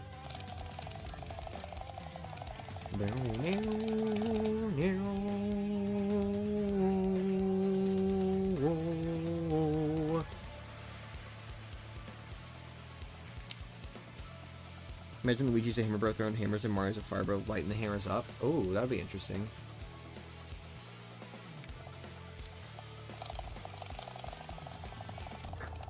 On the other hand, I don't know how much I'd want a Mario and Luigi game that has a bunch of menuing for, like, you know, pretty much probably doing what you described. Like switching forms or whatever. I don't know, just in general, I don't like when games make you do a lot of menuing. Slowing things down a bit. Obviously with RPGs you can expect it a bit more for like selecting attacks and all that, but just general action focused games should not, you know, should not do that.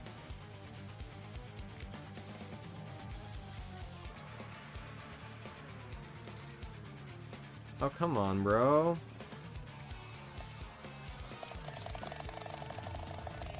Fable was also released in a time when very many games got censored. That is true. I don't know shit about Fable, by the way. I just fucking said that.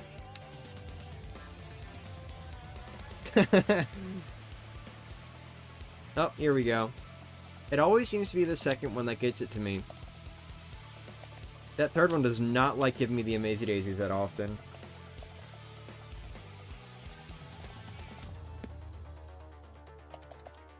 Five, 4, 3, 2, 1. Oh, 2 ones. 5, 4, 3, 2, 2. So 5, 4, 4, 3. 5, 8, 3. 5, 11, 16. That's a 16 damage. Oh, that would not kill it. Okay. I was thinking in like Stampede damage for a moment. Because I was wondering if maybe I could just swap Yoshi into the front and just do Stampede to take them out. But no, that would do 16 damage and that's not enough.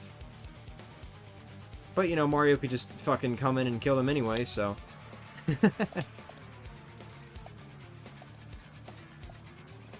But multi-bounce is cheaper, so...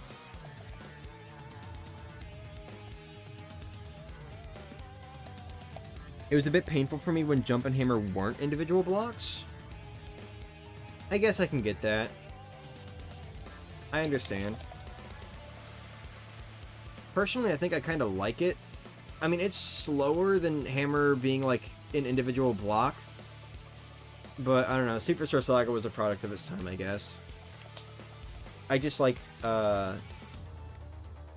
being able to access, like, other options, like items and bros attacks and all that quicker. Not that bros attacks were ever a problem, because if they're, you know, if they're not to the right of the jump block, they're to the left. They're always, like, directly next to it. But, still. Like, items. Items are usually not directly next to the jump block anymore. Because of hammers and bros attacks and all that needing to be right next to it. So, oh well. It's no problem, though, honestly. Fable's an RPG in which you can be a hero or villain, depends on how you play. You can go to a village and just kill everyone. Wow!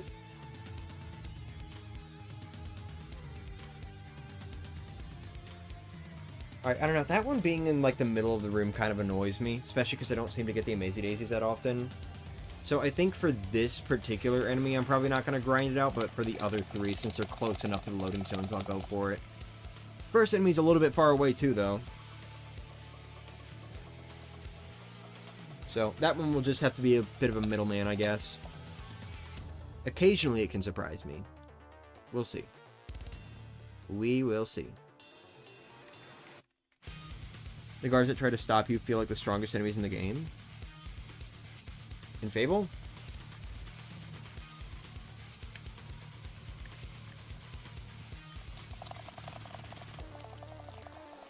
I saw a playthrough of Fable and Fable 2.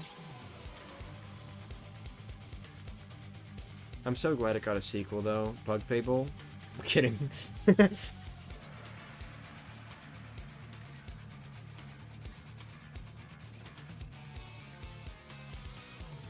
Oh, here we go. Yeah, see, I don't know what's up with that third enemy. I just don't get the Amazy Daisies with that one that often anymore. I was getting them, like, every now and then, like, when it was surprising me in the previous stream. I'm not really getting them there anymore. So, I don't know, I guess I'll just grind it out with, like, the first, second, and fourth enemies. Since they're at least closer to the loading zones anyway. Just mowed the lawn now, I'm hot and sweaty. Ugh, take a shower.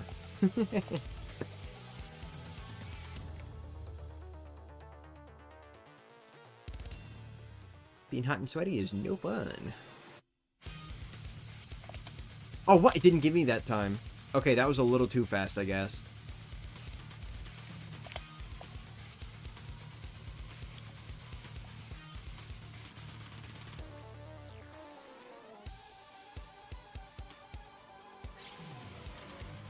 Seems all 4 enemies in Force Area 1 have 3 formations, all of them having one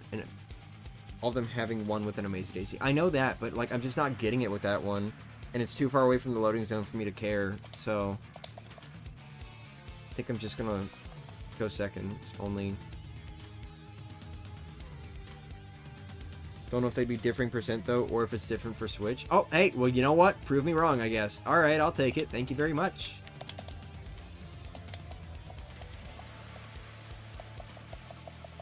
There are bugs on me too? Well, that happens when you mow the lawn. Sorry to hear about it though.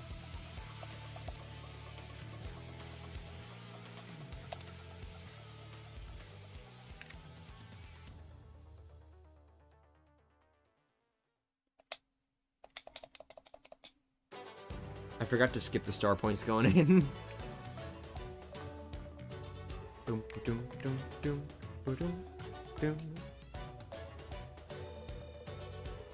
This is the last reunion theme, right? Because I think after Chapter 5, there are no more scenes where it's just like, oh, we all thank you, Mario. Thank you on your journey or whatever.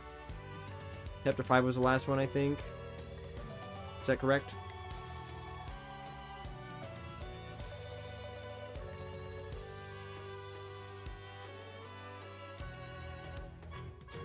Damn! Thank you so much, game. What the hell? Is that 3 fights in a row? The Cleft, that third Daisy, and this one now?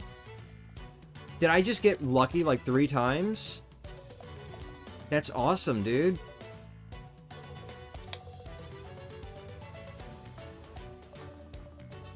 Doom doo doo doo doo doo doo doo doo doo doo doo doo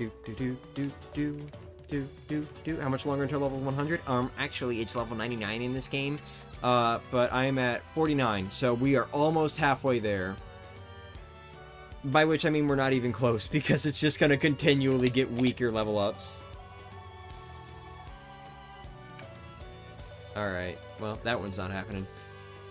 Damn, I was really hoping for 4 times in a row. That would have been like the sickest luck ever, dude. Could you imagine?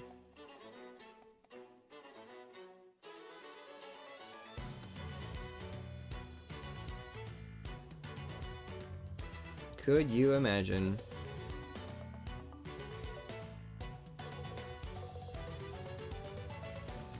Oh, there it is! Hey! Wasn't first try with the last one, but we got it.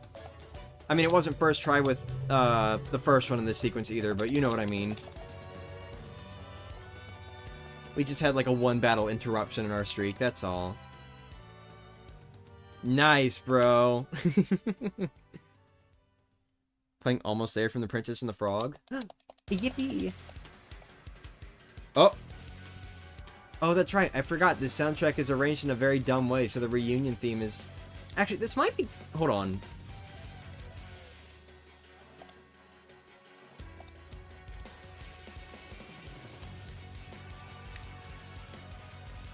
Okay, my bad. Wait, no.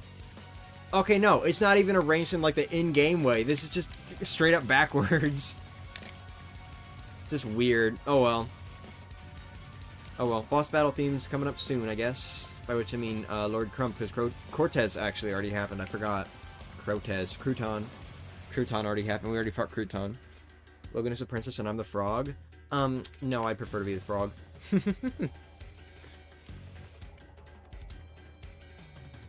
Holy fucking shit, bro. Holy shit! This is so awesome, dude.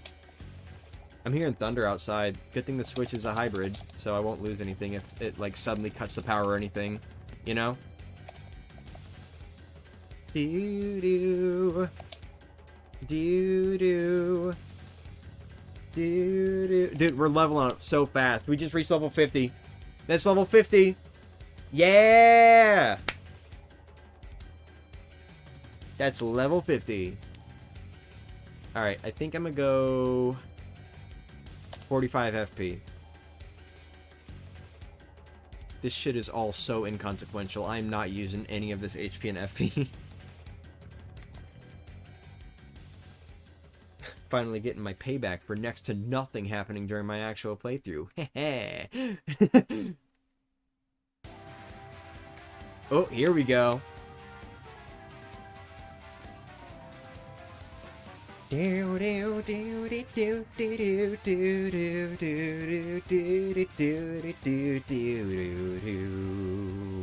Ooh-hoo.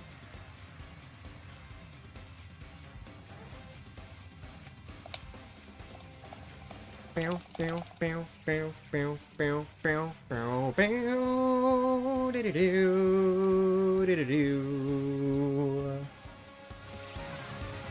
boom, boom, boom, boom, boom, boom, boom, boom, boom, boom, boom.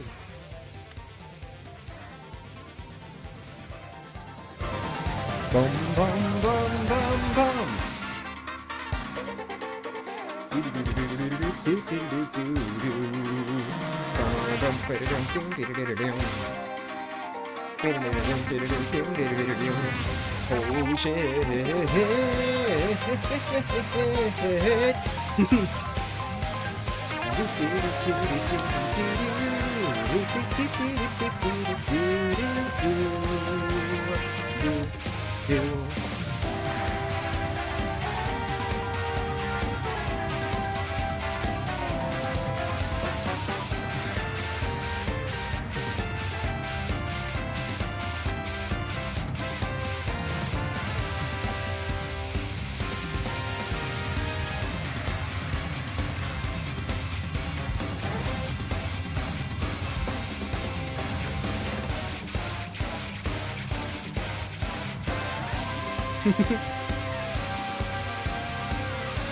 Dude, I'm jamming.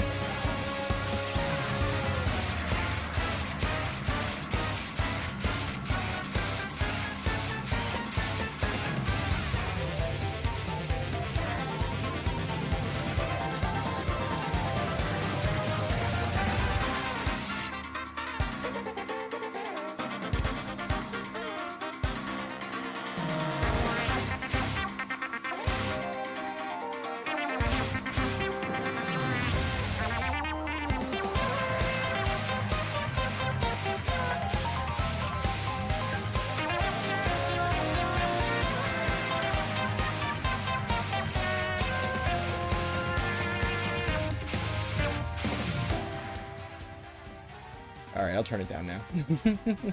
I just really love Magnus and Crump's themes. You're so good, except for the last one. I do not like the last one that much, but otherwise, they're so good. Had a political argument with my mom, kinda pissed about that. Oh, I'm sorry. I just want to tell her that I walked past two people giving out flyers, and one of them told me that Jesus loves me. And there got more and more into PS I didn't want to get into. I'm sorry. Ironically, I actually just had someone come into my, like, earlier stream saying Jesus loves you. Like, that was how they entered. They were a chill dude otherwise, but, you know. I mean, not otherwise, you know what I meant. Just funny timing, I guess. But anyway.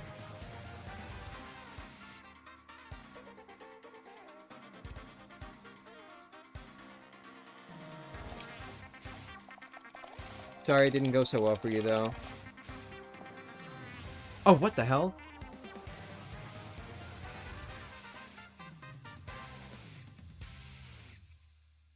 Hell yeah, bro. Crump's theme is so fucking good, dude. Okay, real, like, thinker here for you. Who do you consider the ultimate boss of Chapter 5?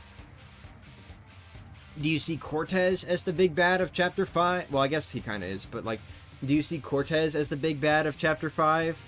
Or do you see Lord Crump as the big bad? Because, like, I know it's possible to say, like, oh, you know, Cortez is the big bad because he gives you the Crystal Star, and so, therefore, that's kind of like the end of the chapter right there, right? Which, you know what? Sure. Sure. And, you know, therefore, like, Lord Crump, I mean, you've already fought him before anyway, he's just like a little side boss. That's fine. I can see that. Personally, though, I think I consider Lord Crump to be the ultimate boss of the chapter. Because, for one, he's not piss baby easy like Cortez is. I'm sorry, Cortez is very easy to me. Especially with, like, the different phases and, like, 20 HP each phase. Yeah, I don't know. I find that fight very easy. But on top of that, like, the screen doesn't even transition away to Peach's segment until after you beat Lord Crump anyway. So even though the chapter technically ends when you get the Crystal Star from Cortez, I still kind of see Crump as, like, the ultimate Chapter 5 boss. It just feels like a much more climactic fight, especially with, like, the build-up to Crump, you know, being with them, I guess. I like it. It wasn't religious, I just said I'm worried about my sister following a cult at some point because she believes in, give me a second out the word, conspiracy theories. I'd be concerned about that too, honestly. Lord Crump already had his big bad moment in Chapter 2 and 7, I guess. Fine. But no, just in general, I personally just see Crump as, like, the big bad of Chapter 5. Just because, like, his fight actually has a little bit of challenge to it. And it doesn't even go away to Peach's segment until after you beat him. So, I want to say Cortez because he's cooler. And you know what? That's fair. That is totally fair. Do-do-do-do-do-do. Do-do-do-do-do-do-do-do-do-do-do. Bam-ba-da-dum-dum-do-do-do-do. Ba-da-do-do-do-do-do-do-do-do-do.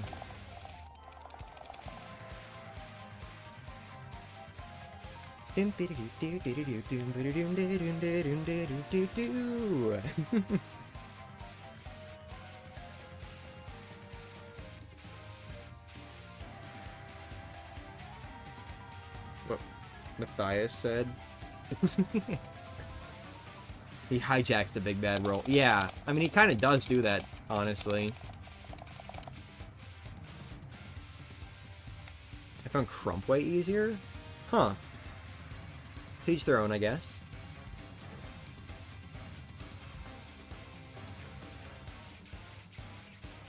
That's some good news. I sold some of my Pokemon cards and got 60 euros for them. Didn't expect that much. Oh, sweet.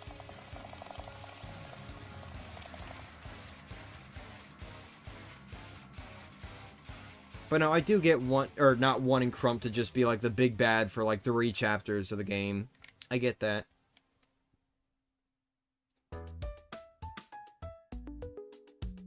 I'm just glad they finally gave him, like, different themes for each fight, because they're all, like, very important fights in the story, kinda. Or just generally big fights. So I'm glad they each have their own themes now, especially the Chapter 7 one. Even if I don't like Magnus 2.0's theme that much, it is nice that it has its own theme now, because I can't hear people saying sweet normally anymore. Why? But anyway, I do like it, because the thing that I've always felt was weird about Thousand Year Door's boss music, aside from just the fact that I generally didn't care for it that much in the original, was the fact that Chapter 7 didn't even get its own unique boss theme. If it was any other chapter, I promise you, I would not have given a shit. But Chapter 7 is like, you know, it's the penultimate chapter. It's the one right before the finale. So it, you know, feels like it should have like its own big boss music and everything. And that's where the first Paper Mario game definitely excels. The Crystal King's boss theme is one of the best in the game. So, you know, it's always just felt a little weird to me that Chapter 7 didn't have its own boss theme. Because, you know, it's Magnus 2.0. Just use Magnus's theme. So I'm glad they fixed that. I'm glad it has its own boss theme now.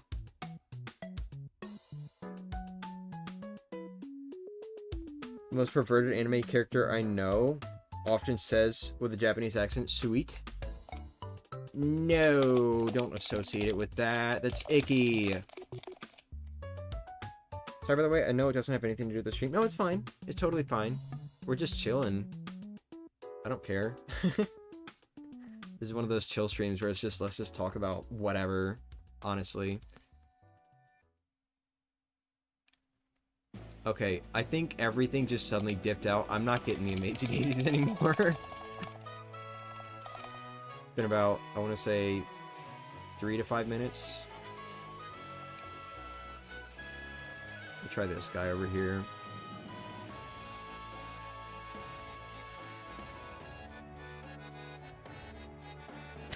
Okay, you know what? I'm just gonna start trying different enemies. I've noticed that, like, whenever I'm not getting an Amazy Daisy from a specific loadout, if I go try another enemy, suddenly they have it. I'm gonna just start trying different enemies, dude. If I'm having bad luck with one.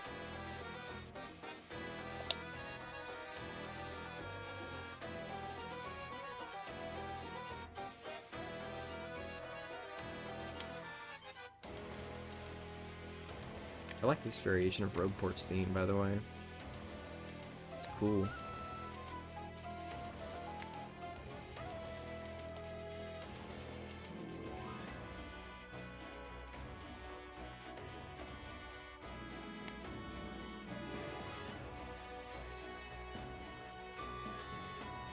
If you play Paper Mario Door, huh? If you play Pokemon Mystery Dungeon for the first time, would you consider just recording yourself and uploading a compilation? Probably not. Why do you ask, though? Oh, man, come on. Yes, continue watching. Alright. Why do you ask, though? Don't want to just be there for the whole Pokemon Mystery Dungeon streams? Would rather watch a highlight reel or something?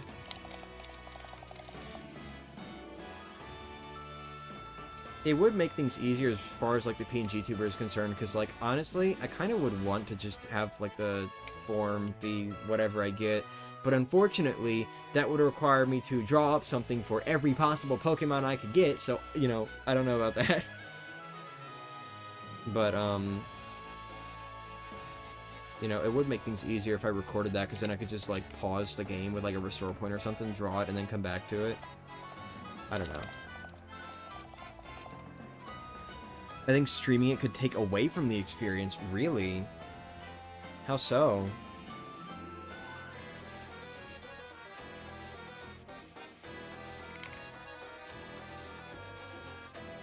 Rescue Team comes to Switch in 4 days. That is true. I have a reason to play the original game now, because I just have it for free. It's the only Pokemon Mystery Dungeon I'll own. At least until I get more, that is, but you know.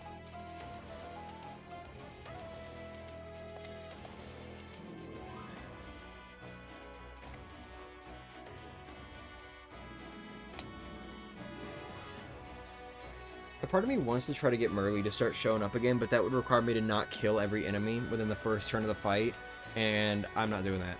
That is a huge waste of time for something that might not even actually happen. Regarding the double star points, I mean. I've been having a good one this stream, though. I've been having a good one. Good, bad of luck. Some people stream it and it just simply not... Some people stream it and just simply not taking in the experience because of the audience. I guess that makes sense, but you know me. Whenever I'm streaming a game, I usually try to focus more on it if it's a game I've never played.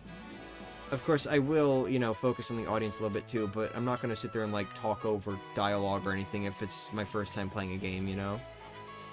Like, I will stop and, you know, pay attention to what's happening in the cutscenes and everything.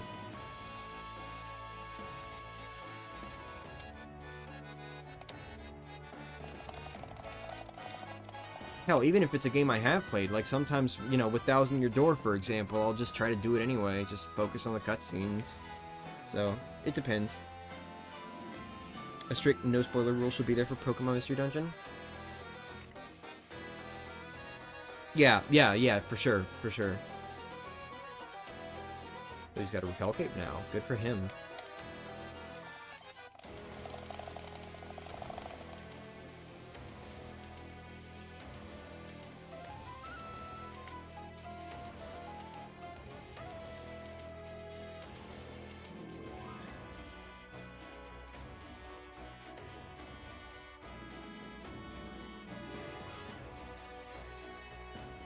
Alright, I'm gonna move on from this one. Time to go say hi to the cleft. Ooh! I barely got that one. It's still throwing me off that I'm able to, like, run away without losing my coins. That's such a weird change. I get it, but it's weird. Oh, I hear my dad. I think my brother might be home soon then. Because they both have the same job now, by the way. We'll see. I haven't heard him pull in, though. So...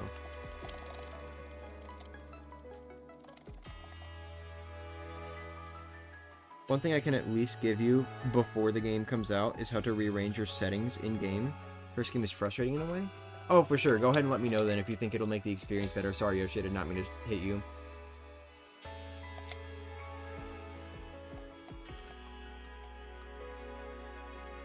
Sure, feel free to, like, send that in DMs or something. Because I'm definitely not going to check this live chat again. At least if you don't know that you can turn on and off certain things. Oh. Oh, like text things popping up every time you attack or something?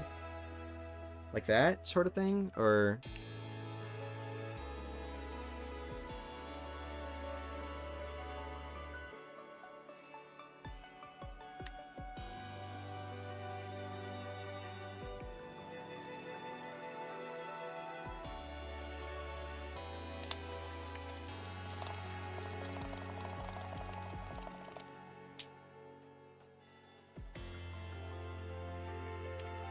Dude, I'm so much of a button masher that I just did that shit so casually. Like, I didn't even focus on, like, oh, I gotta make sure I mash the button fast now. I just held, like, the same sitting position and just did it on my leg. Granted, I'll never get faster, of course, if I don't do, like, other methods, but I'm not really interested in getting faster anymore. I think my current mashing speed is fast enough.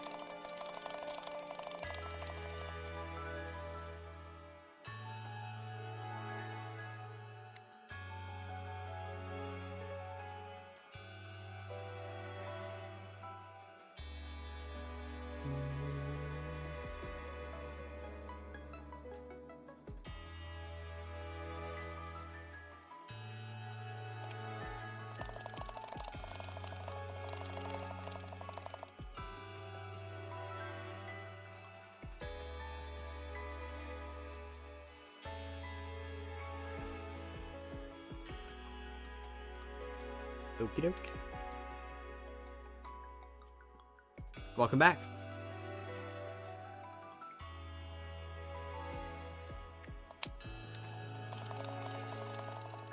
I wish the enemies weren't, like, so far apart, because a part of me is wondering if, like, maybe it could be more optimal to just keep going back and forth over Twilight Trail, just fighting every enemy regardless of if they have an Amazy Daisy or not.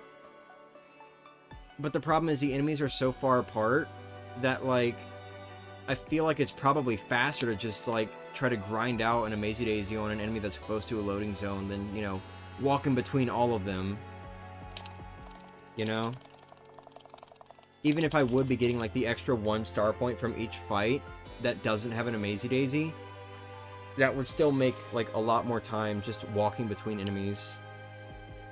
So I'm not sure if that would be better or not. Probably not, honestly.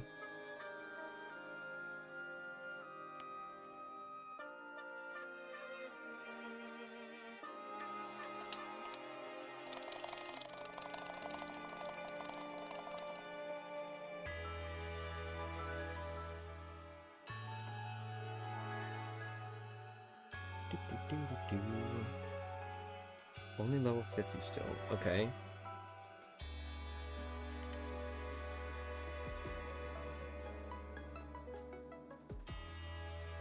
Come on, man.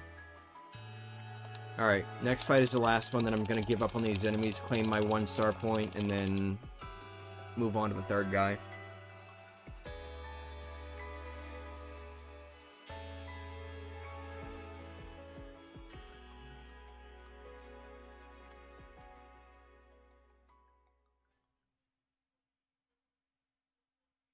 Alright. Star point time.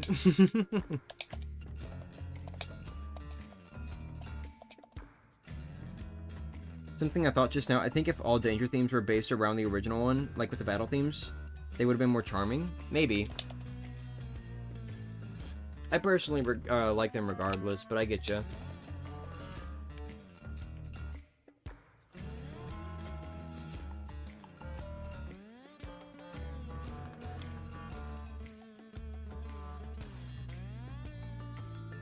Oh, Ishnael's theme. Why is it... Okay.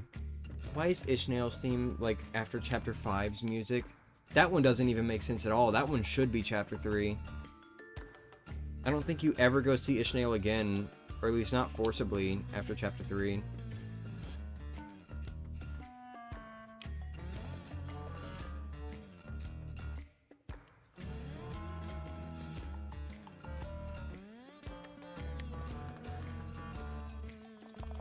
Ooh, are you guys ready for Chapter 6 vibes? I don't know if they're gonna happen today. It just depends on when my brother gets home, I guess. But, like, you guys ready for some Chapter 6 vibes in the music? Hell yeah, bro. I'm down.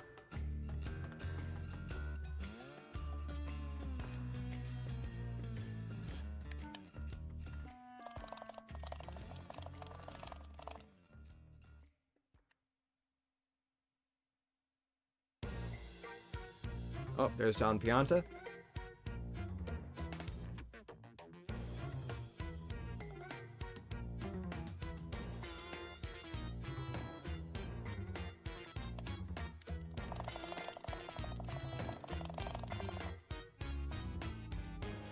I want to ride on the XS Express with you and our friends.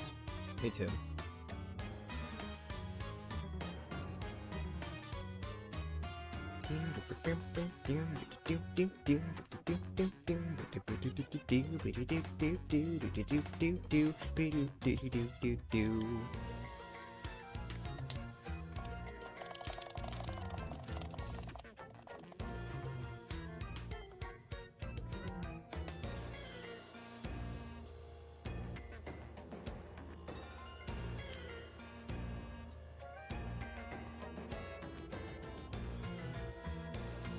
You know what I wonder, actually? I don't know if speedrunners would do this. Maybe, maybe not. But in the future, when we start getting, like, cast runs of Switch games, I wonder if it might be a thing to, like... let me see. Oh, well, actually, I don't know if that's a thing. Never mind. Or I'm trying to see. Okay, yeah, never mind. I think you do have to be at, like, top speed. For the turnaround to just be instantaneous. I was wondering if, like, maybe you could, like, start the acceleration in one direction, then immediately turn and just rocket off in the other. No.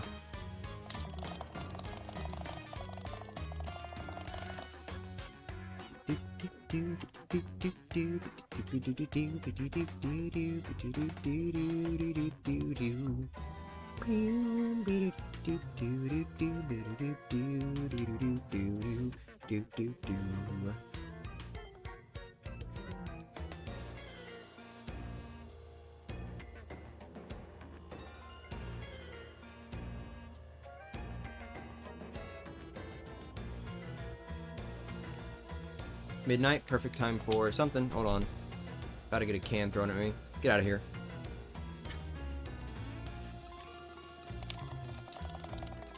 Perfect time to eat a dry piece of bread. I almost thought that said sand for a moment because of the heart covering up everything except for the D. A dry piece of sand. Sand.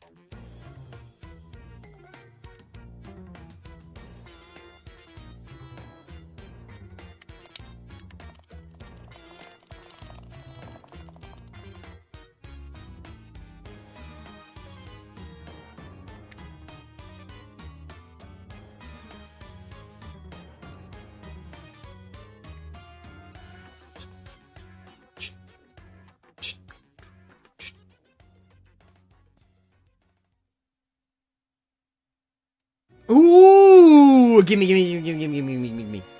Yeah! Item I'll never use. That's great. Nah. Dude, I love that I just randomly got tossed in Ultra Shroom by someone that wasn't Luigi.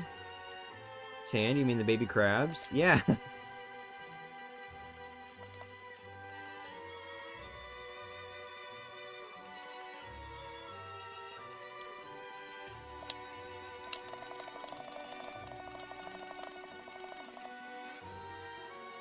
Yo, we licking sand? No, we're licking stickers. Paper Mario sticker licker.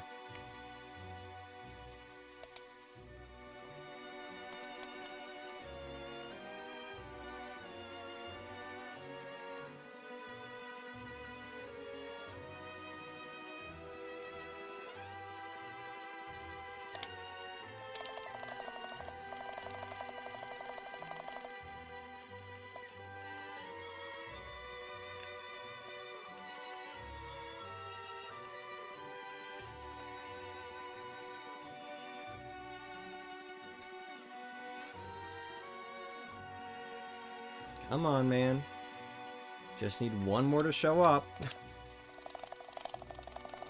Get to level 51.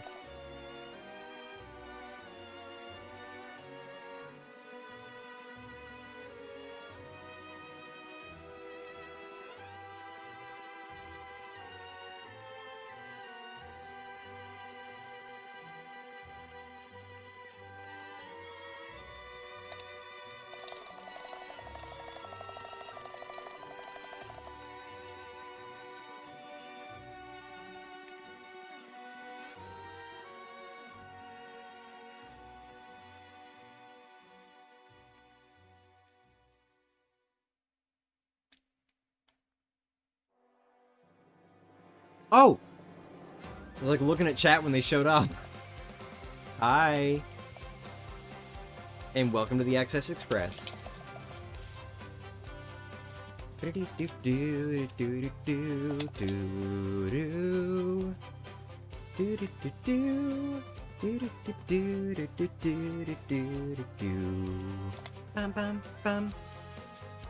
Anyone else here wanting to get the Book of Bill? Yes, actually, I do want to get it. Trying to, like, not spend too much, though, honestly.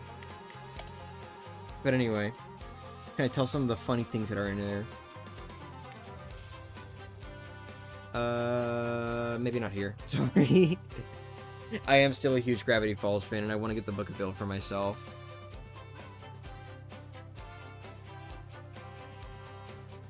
How much does it cost, actually?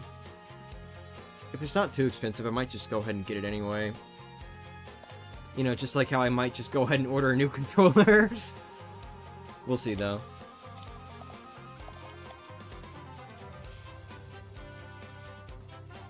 Good night, Linky.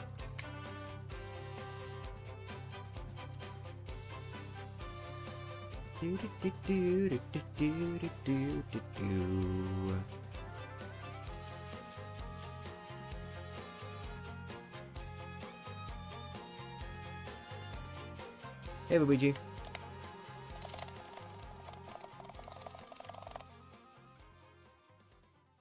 was like 20 or 25 euros. Ooh! Access Express at day.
I like how my mashing is so loud that I can barely actually hear the music.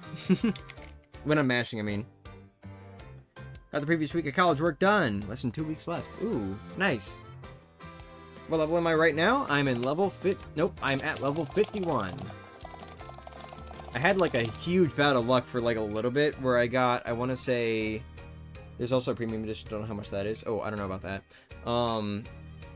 I had like a huge bout of luck where I got like 6 Amazy daisies within a very short time span. 3 of which were in a row, by the way. It was like 5 or 6. Oh, here we go. You know, maybe I should just start saying their name. It's like a call. But anyway, I got like 6 of them in a very short time span, 5 or 6, and 3 of them were in a row. It was really cool. And then, like, way earlier, I also got double star points from Merlee, back when I was getting 30 from them. And then, on top of that, I also got a random Jam and Jelly drop, and I got a character who tossed me an Ultra Mushroom. I've been having it good today. I've been having it real good. Today's working out.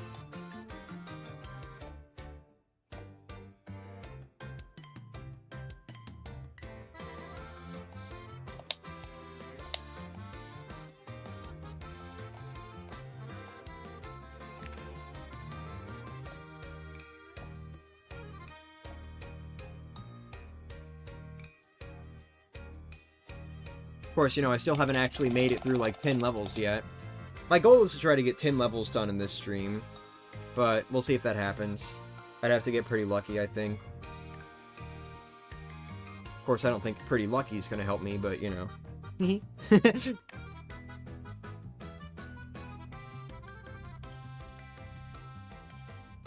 don't know, man. All I know is I've been having a lucky day. And if this were the first stream where I was grinding like this, I'd say it's a lucky start to this whole thing. Big grin! Here we go. Beautiful, beautiful dusk. It would be cool to get a nice golden Amazy Daisy while Access Express at dusk is playing. That'd be really cool.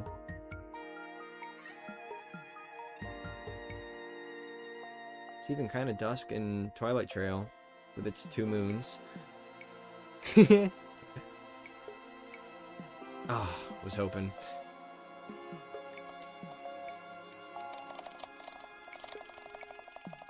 He did a great job remastering this theme. Or remixing, you know what I mean. I kind of love how in the original game, 2 of the most relaxing themes were both right here in the same chapter. Both conveniently kind of being like dusk themes too. There was Access Express at dusk, which is the one currently playing. And then there was also the Outside Riverside Station theme, which is also very relaxing. Of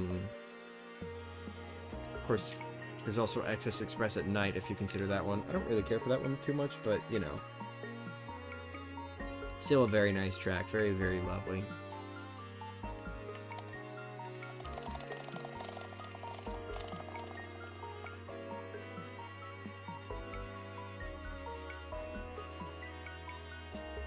Oh, it's so good, man. It's so good.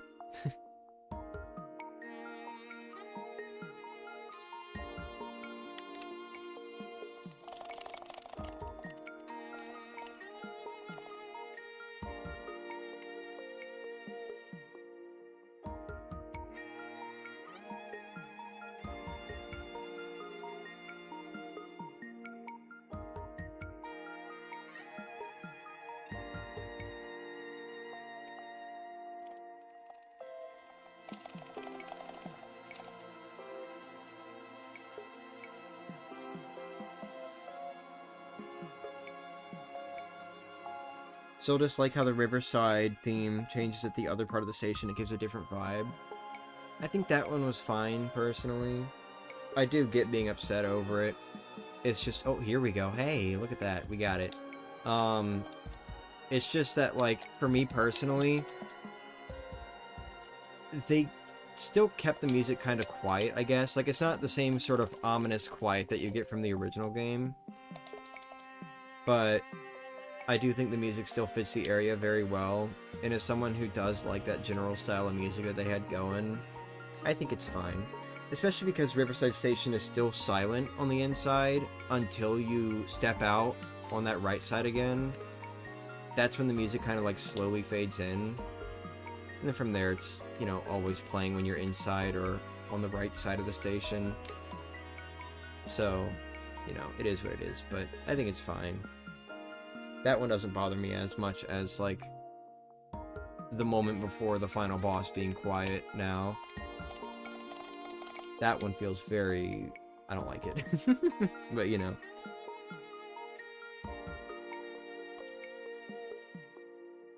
Such a good thing now. Reserved for one room. If that isn't the entirety of Thousand Year Door Switch's soundtrack in general. Such a good theme. You get to hear it once. For one room or one scene or whatever else. I mean, they literally made a battle theme that is literally for only 3 rooms in the entire game. No, 2 rooms. So, you know.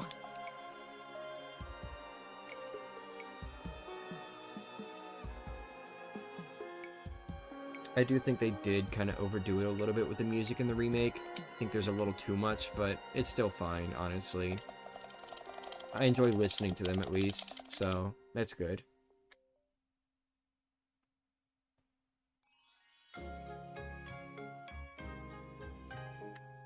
I will be honest though, if we're talking like remakes and stuff like that, and if we're gonna talk Excess Express at night, I do like this one a lot more. I actually like this remix of it more than the original. It's very nice to listen to. Of course, I'll make sure to interrupt that with my nice loud button mashing, but you know. Oh wait, no, get me out, come here, okay. Went the wrong way.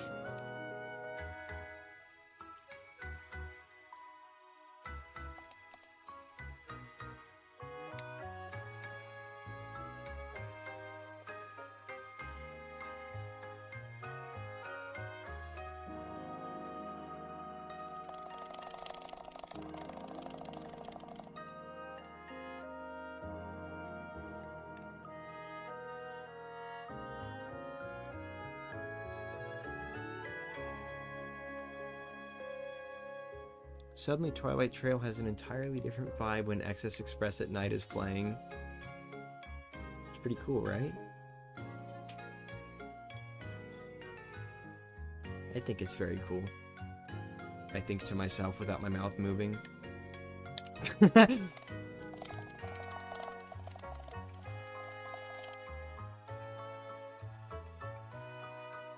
do forget that I can't really talk quietly. If I talk too quietly, it doesn't move.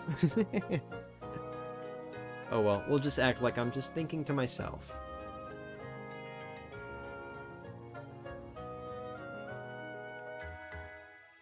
Ah, that was well timed.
How often would you invite Iske over to stuff? Never.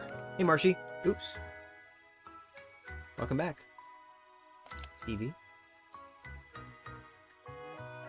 Getting my remote, turning on the Stevie.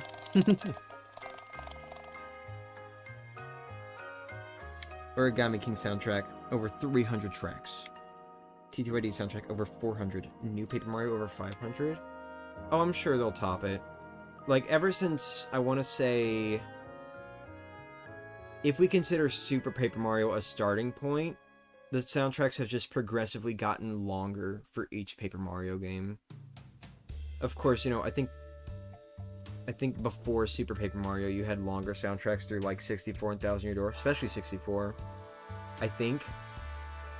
But, like, if we were to start at Super Paper Mario, they've just progressively gotten longer. So, no doubt in my mind, I'm sure they'll just... Did I reach level 50? Yeah, I'm at 51 right now. I'm sure they'll find some way to just do even more for the next game's soundtrack, because they just keep blowing us away. Though that does concern me a little bit, because it better be a damn big game to accommodate for all that music. I don't want, you know, what happened with Thousand Year Door Remake, where certain scenes just feel, like, audibly bloated, I guess. Like the opening scene with, like, 4 different tracks playing in a short time span. Not to say that it's, like, bad, but, you know, I do think it is a bit much at times.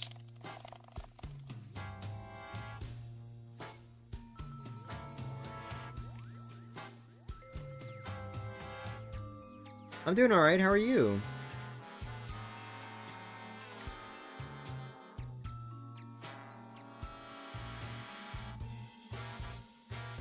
Come on, bro.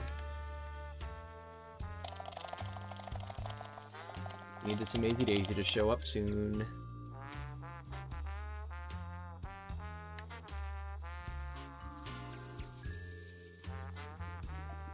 Honestly, having these grindy streams like this won't even be a problem once I go back to college. Because then I won't be limited by time too much. Of course, I'll still be at least somewhat limited. Oh, thank you. It's a call! I'm telling you, it's a call! Every time I say I need an Amazy Daisy to show up, they show up again. But anyway, you know, as long as I'm, like, you know, not planning on going to the dining hall or anything, I won't really be bound by time as much for these grinding streams when I go to college again, when I get back there. So, you know, we'll be able to do this a little bit more often, be able to get more time in with each stream so I can feel like I'm making significant progress, you know? As is, though, I'm usually, at least right now, I'm able to get, like, roughly 10 level ups. 8, 9, 10 level ups within about 3 hours or so. So, I'm sure that'll change, of course, when Amazy Daisy start providing less star points. Like, really a lot less. But, you know.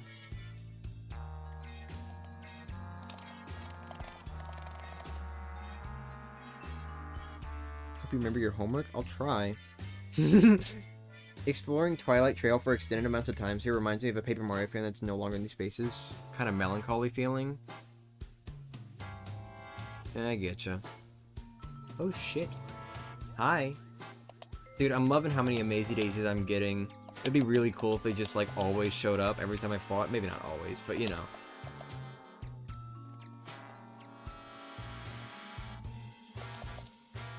Yeah, maybe we could, like, juggle these streams back and forth. You know, because I will have Countdown to Brothership and all that, too.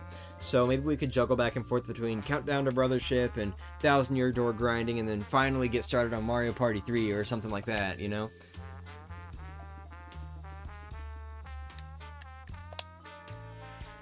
I think this might be the highest I've ever gotten my HP in this game. Is that 70 including the HP plus that I put on? I think that's 70 including the HP plus, right? Yeah. Why doesn't it have a little icon to show that? Didn't the first Paper Mario game do that? I feel like at least one previous Paper Mario game did that, where it's like there was an icon to show that you had one equipped.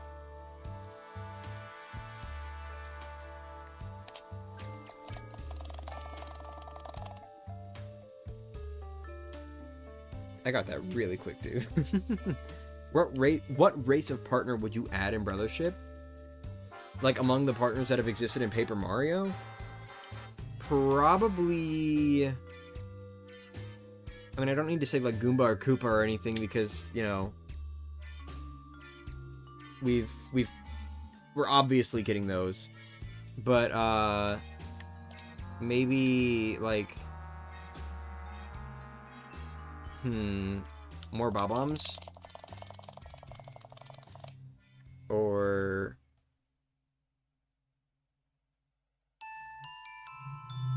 I don't know, I can't really pull from the first Paper Mario game that much, because all the characters are, like, common Mario enemies.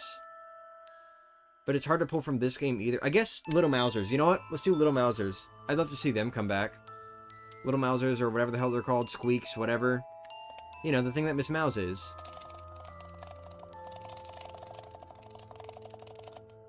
Mario Party with subs, yo. Mario Party with DOMs, yo.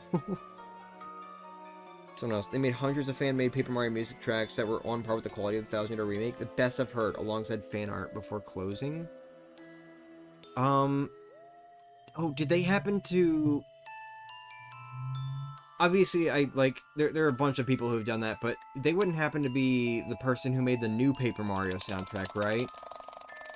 Like, they did a remake of, like, the entire Paper Mario 64 soundtrack, as if it got remade.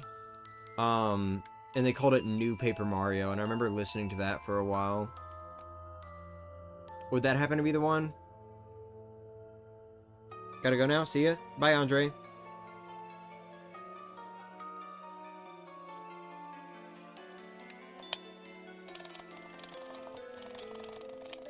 I'm hoping to play Jamboree with friends. Dude, we're gonna have a Jamboree. When I started that sentence, I was not going to make a pun, but then I realized, wait a minute. I don't know, that didn't really come out right, though. Failed pun. Failed pun. But anyway. We're gonna have fun. We're gonna have a lot of fun. Ah! Okay. You know what I would really like? I would really like it if we could start getting, like, Switch stuff on the NoClip website. Obviously, I don't want to, like, rush anyone or anything. Thank you, by the way. I don't want to rush anyone who's involved in that project, but I would love to, you know, just, like, get more Switch stuff working on NoClip, that website, because, like, you know, I want to be able to explore the 1000-year remakes world, you know? See just how masterfully crafted it is. That, and, like, you know, on top of that, if we could get, like, more sprites ripped from this game and put on Spriter's Resource, or, like, textures, you know what I mean, for, like, all the characters, that would be really cool, too. Because Madame Flurry still is not on Spriter's Resource, by the way. Nobody has ripped her yet.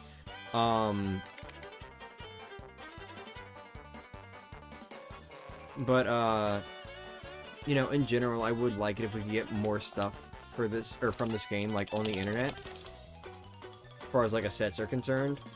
Because, you know what, I think it'd be really cool if one day I were able to, like, remake my intro entirely with, like, modern games or whatever, or modern iterations of games, so I could have, like, a 1000-year segment that's just the remake. And it'll probably look a lot better, too, because, like, I'd be able to actually animate it in a way that isn't super duper difficult, since more stuff is put together. Like, you know, a lot of character heads and stuff like that that were previously, like, 7 different parts are now just the head with a bunch of frames, you know? So, Like, if that sort of thing could happen, I would love to just, like, reanimate that part of my intro with higher quality sprites and everything. That would be a lot better. A lot better looking. A lot easier to work with, too. But oh well. Thank you? The game. I don't know, I'm just saying thank you whenever I get an Amazy Daisy. The game god, whoever. The game god. I mean, he's an original track's not tied to a remake project. It then got retooled into a spiritual successor before being deleted entirely. They had also battle. Oh, why? No!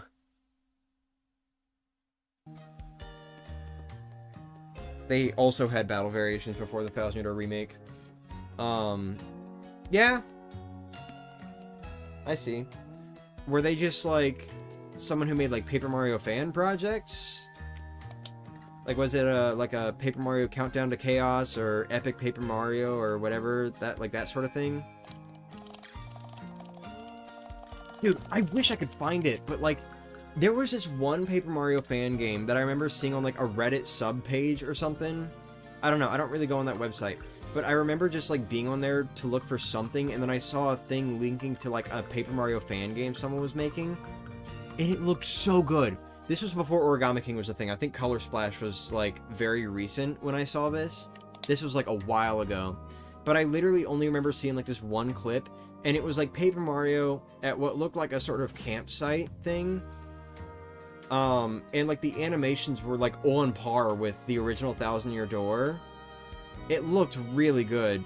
It was a really good-looking Paper Mario fan game, and I wish I could find it again, because I want to see it. I want to, like, see if it's still an ongoing project or whatever else, you know? Does anyone know what I'm talking about? Has anyone seen that before? It was, like, one of the most impressive fan game Paper Mario clips I have seen, like, ever. Because it legitimately just looked like the 1000-Year Door, but it wasn't a mod. It was very obviously a fan game. Because, like, there were some things that were different, I think. That and 1000-Year Door doesn't... It didn't really have modding as big as it does now, back then.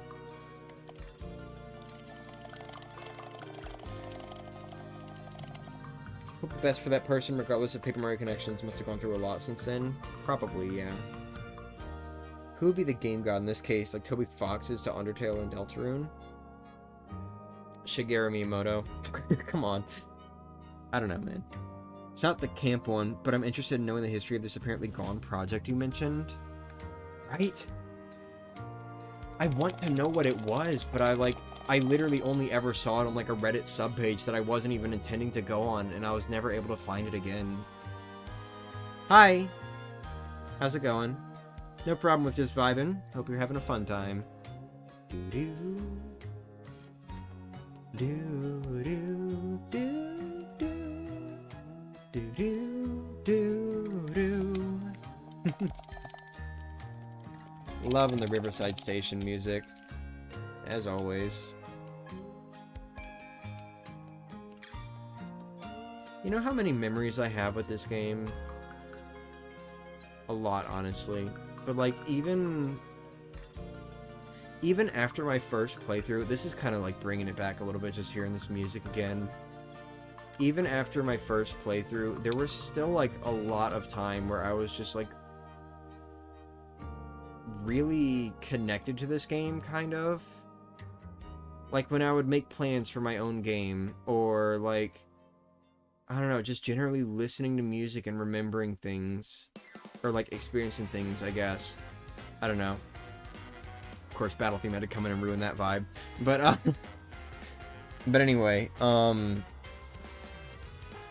I don't know, I just have, like, so much fucking history with this game, I guess. And I've never been involved with, like, the speedrunning community or the Paper Mario community or anything until, you know, around 2020. But I've just got, like, a lot of history with this game, like, listening to its music and everything. The music especially just brings a lot of it back, you know? There were certain tracks I listened to a lot, and I kind of just remember a lot of, like, childhood, I guess, whenever I hear 1000-Year Door's music. I don't know. It's hard to really describe. It's very nostalgic, though.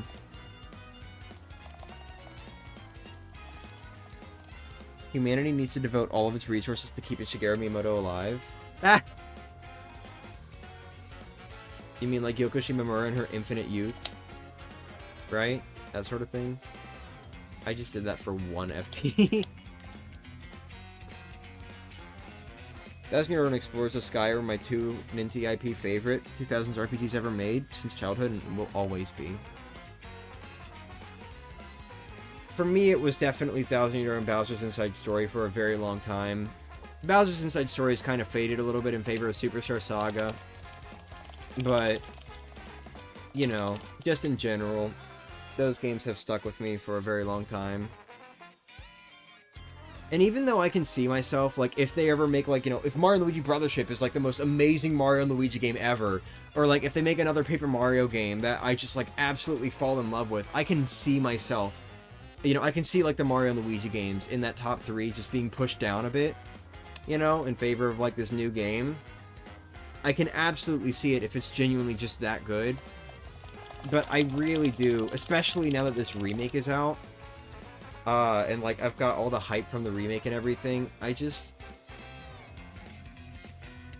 don't know, man. I just don't see Thousand Year Door ever being topped for me, personally. I was previously open to it.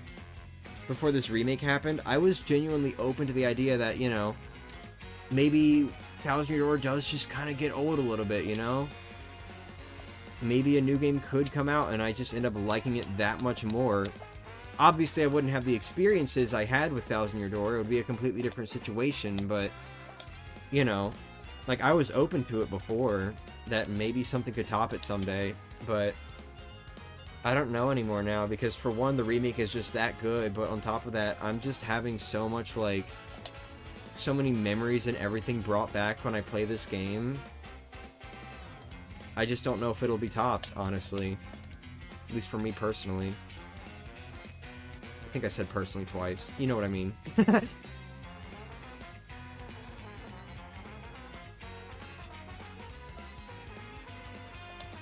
Of course, I want to be open. That isn't me saying, like, oh, you know, even if I absolutely love this game, unfortunately, I've just got all these memories with Thousand Year Door, and so, like, I'll never, ever love a game more than this one. Like, I don't want to sound like that. But that is kind of how I feel right now, if I'm being entirely honest with you. I want to be open, I just don't know if I can. You know? Especially now.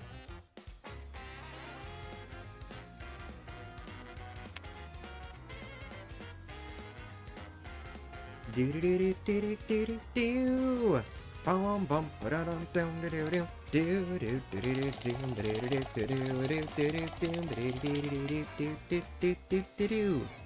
think I went a little faster than the music there. See, I can't hear it when I'm mashing. I mash so loud.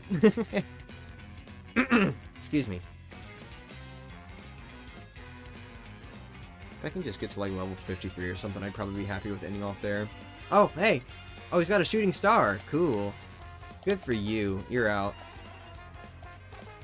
Someone is making something in the kitchen, dude. Getting the bangs. Did that too early. See, I remember that it was earlier this time. I remember that the meteor was like an earlier timing than when it actually makes contact. But I did it too early. The Riverside Station remix was my favorite one. I was so hurt that we couldn't hear it for longer in this game. You mean like the remake? Yeah. It's a little upsetting, I guess. I'm personally fine with it, I guess, but to each their own. Of course, I don't want to, like, bog down anyone else. Or not bog down, you know what I mean. Lower anyone's opinion. Alright, we'll do 50 FP. So there we go. Got a nice 50 there. And then we'll get ourselves to 70 HP on the next one. 75 HP, I mean. What level are we now? 52, I think? 50, oh, we are on 53. Huh. Well, shit. No, look, I got the Amazy Daisy shooting star. That's great.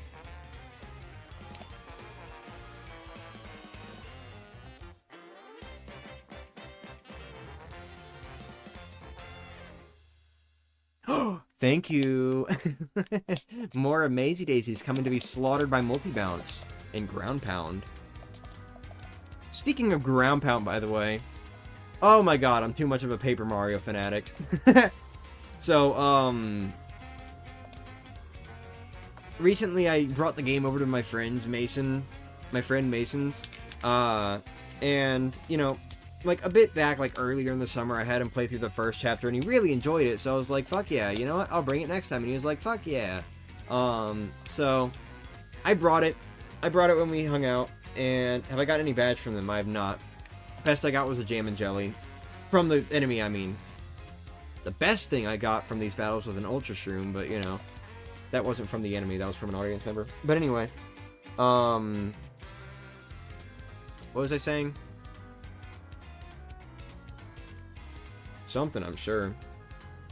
Oh, right, so I brought my friend over to his place. Nope. I brought my game over to his place, and,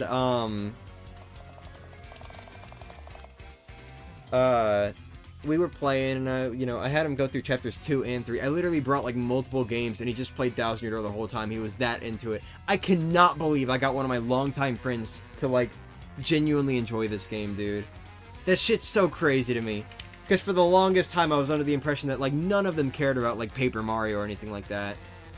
It's crazy to me that I genuinely got a longtime friend interested in this game. But, you know. Or didn't care anymore, I mean, because, you know, he had played, like, Sticker Star and Color Splash and Super. Just hadn't played Thousand Year Door. But, you know. He was really enjoying it, but one thing that was really funny was when I would tell him to ground pound an enemy, more so in, like, Chapter 3, I would tell him to ground pound an enemy, and he just was not getting it, because he was trying to go to, like, the spin jump. Because, you know, the spin jump is a ground pound, right? And, you know, I would say spin jump, and he's like, what are you talking about? What spin jump and all that? So, like, I was genuinely confusing him, because what I meant was I wanted him to do this move, but he would keep trying to do, like, this one, and he'd be confused when I would say spin jump, and I would just be like, it was so funny, man, just being a Paper Mario fan and trying to explain that when I say ground pound, I mean Yoshi's move, not Mario's move. Really funny. It was a really funny experience. But I see the confusion. Kind of surprised I made it on time. I mean, this is like close to the end of the stream. We've been going for like 3 hours at this point, but welcome. Lovely, you converted someone into another Thousand Year Door enjoyer. Oh, for sure. He did tell me that, like, he doesn't think he would really buy the game if it was on his own, even if I, like, suggested it, you know? Because for one, he doesn't play games as much anymore on his own. The only game he's bought, like, at all within the past year or two is Pikmin 4. Because he really likes Pikmin, and, you know, he finally wanted to try that game out, so... He did get that one, and he's been playing it on his own. But aside from that, he doesn't really play games on his own anymore. And he did tell me that he probably wouldn't get this game. But he has been enjoying it a lot more. You know, enjoying games with friends, right? Kind of like what I talked about a few streams ago when I was playing Dream Team. Games are just a lot more enjoyable when you're doing it with friends. And so, you know, I didn't even do anything. I legit was just kind of there commentating and, like, giving tips and talking to him about, like, random shit while he was playing the game. That was probably, like, the most me doing nothing experience I've ever had, like, going over to a friend's place. But we were having fun anyway, because I was getting to watch a friend play my favorite game ever, and he was really enjoying it. So, like, you know... Pikmin 4 mentioned, yeah. I'm probably gonna end up playing Pikmin 4 once he's done with Thousand Year Door. You know, like, he plays my game, I play his game, something like that. But, you know, you forcing him to play Mario Maker or Paper Mario when you see him. Bro, he actively wants to play Paper Mario. Mario Maker maybe not so much, but, you know. Like, he is actively interested in it.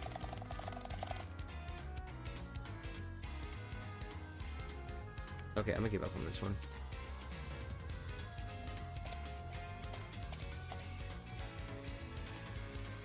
Dude! Alright. I'm getting kind of hungry. I hope, like, I can get dinner soon. I can get, like, a snack or something.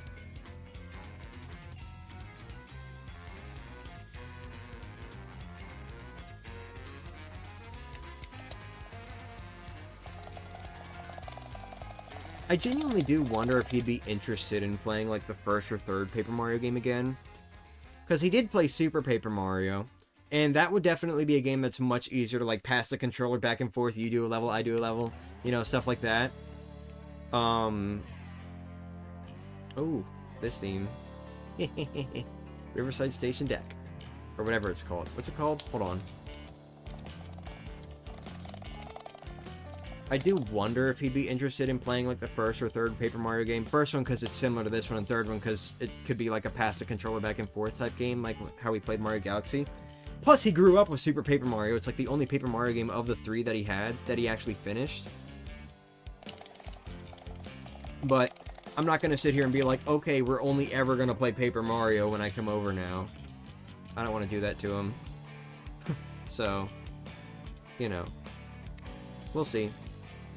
Oh, let me see, actually. Let me see about this soundtrack. Did not mean to do that, but alright. And that one was just a no-thinking case. Riverside Station Premises. Okay. So, Platform is the one that we're all used to. Premises is the new one.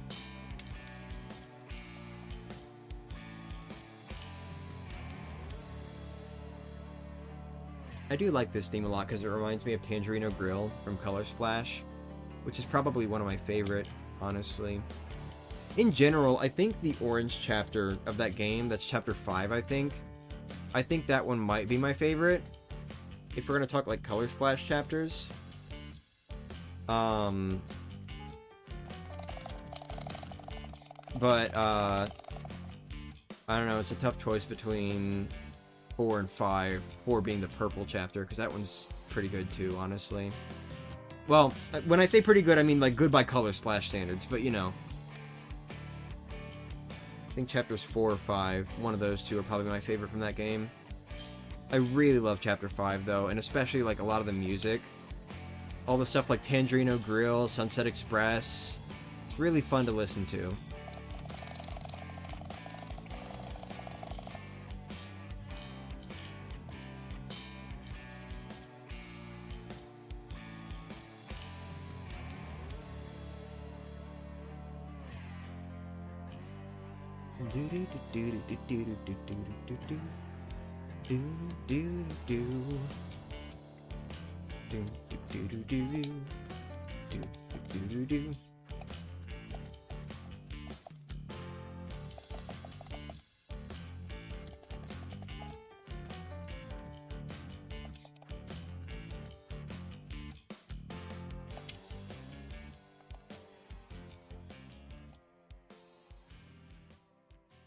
Damn, I'm only getting 25 star points from these guys now.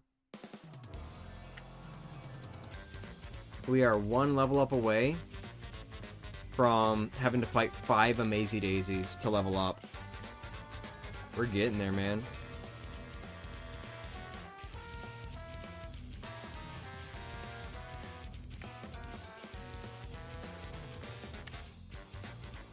Maybe I'll stop at level 55 today. Unless I get stopped early. Might stop at level 55. Because I'm getting pretty hungry. I want food. And thinking about Tangerino Grill did not help. You know how much I just want, like, a nice big steak? You know how much I want to go to a steakhouse like Texas Roadhouse? God, I really hope that we get to go before the summer break is over. It's already about to be over for my siblings, because school starts back up for them soon. Like this week, I think.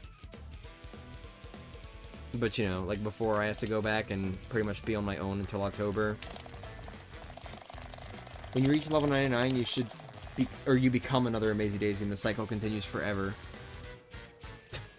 Yeah, new Mario just takes Mario's place. You become the Amazy Daisy that gets defeated. One of many. Go to one? Well, I'd love to go to one, but I don't want to go by myself, which is why I'm hoping my family's, like, willing to go before I head out, you know? Because otherwise I'm going to be waiting until October, pretty much.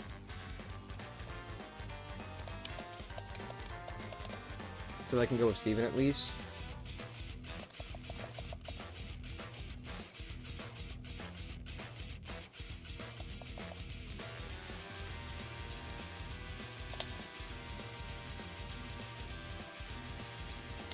I just don't want to go to a steakhouse by myself, because, like, that's an expensive thing, you know? Better with others.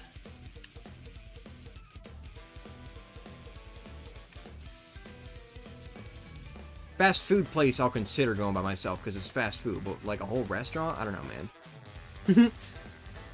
Same goes for Olive Garden. Like, I won't go eat at Olive Garden by myself. It has to be with someone else. The only time I've ever gone to Olive Garden by myself was just to get a gift card for my parents, because it was Christmas, I think I was preparing to get a gift for them for, and I didn't really have a whole lot of money. So I just got them a gift card. I didn't even stop to eat anything myself. I considered seeing if maybe, like, they'd let me just get some breadsticks or something.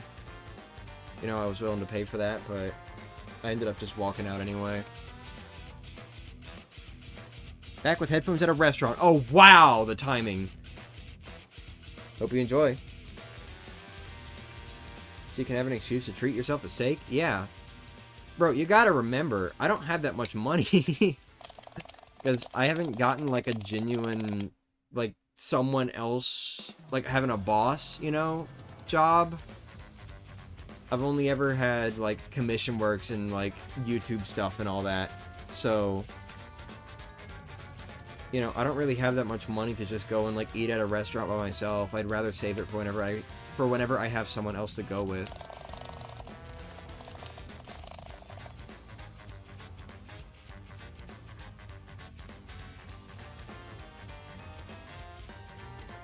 What level am I at?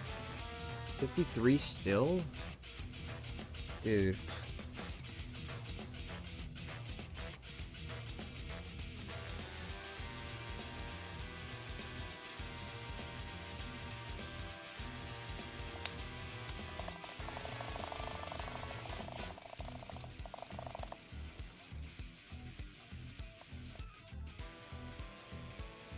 Probably should open commissions again soon, by the way. Oh well.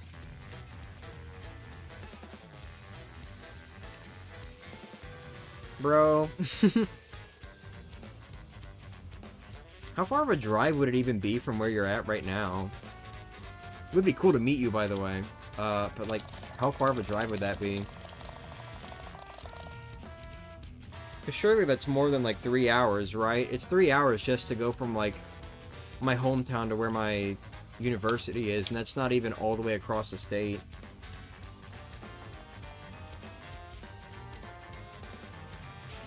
Would probably be better once I'm like in the city in question rather than in my hometown.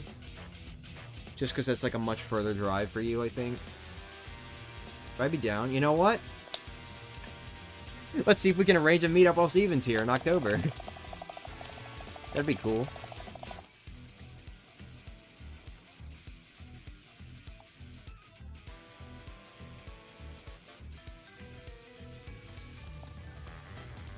I gotta stop doing that, dude. I'm wasting my coins doing that. 10 coins for a 2 FP heal? I gotta start just taking it a little bit.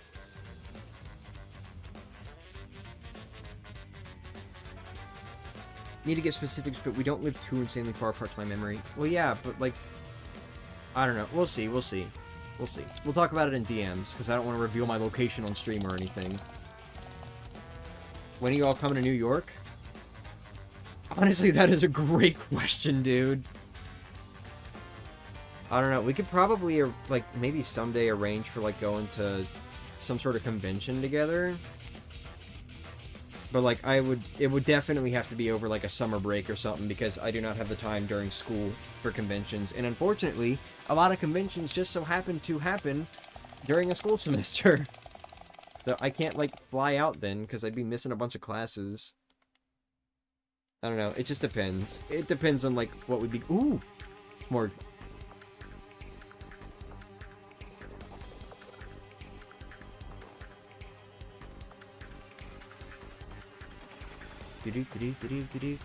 I'm not gonna go along with this one, actually. I don't really care that much for Smorg, but still. It does sound nicer in this one, I'd say. Especially the new thing that they added. Like the new segment, the improv, whatever you want to call it. This part sounds like stomach gurgling, though. I don't know how I feel about that.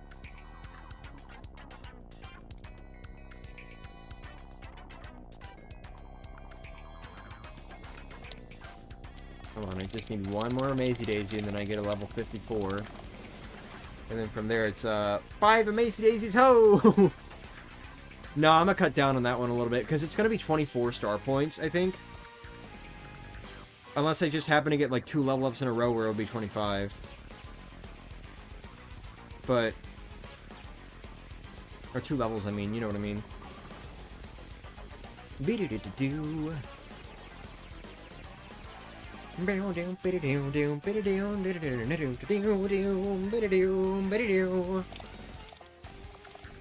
It does sound much better. There's not as much of like a drop off from the beginning to like the second part.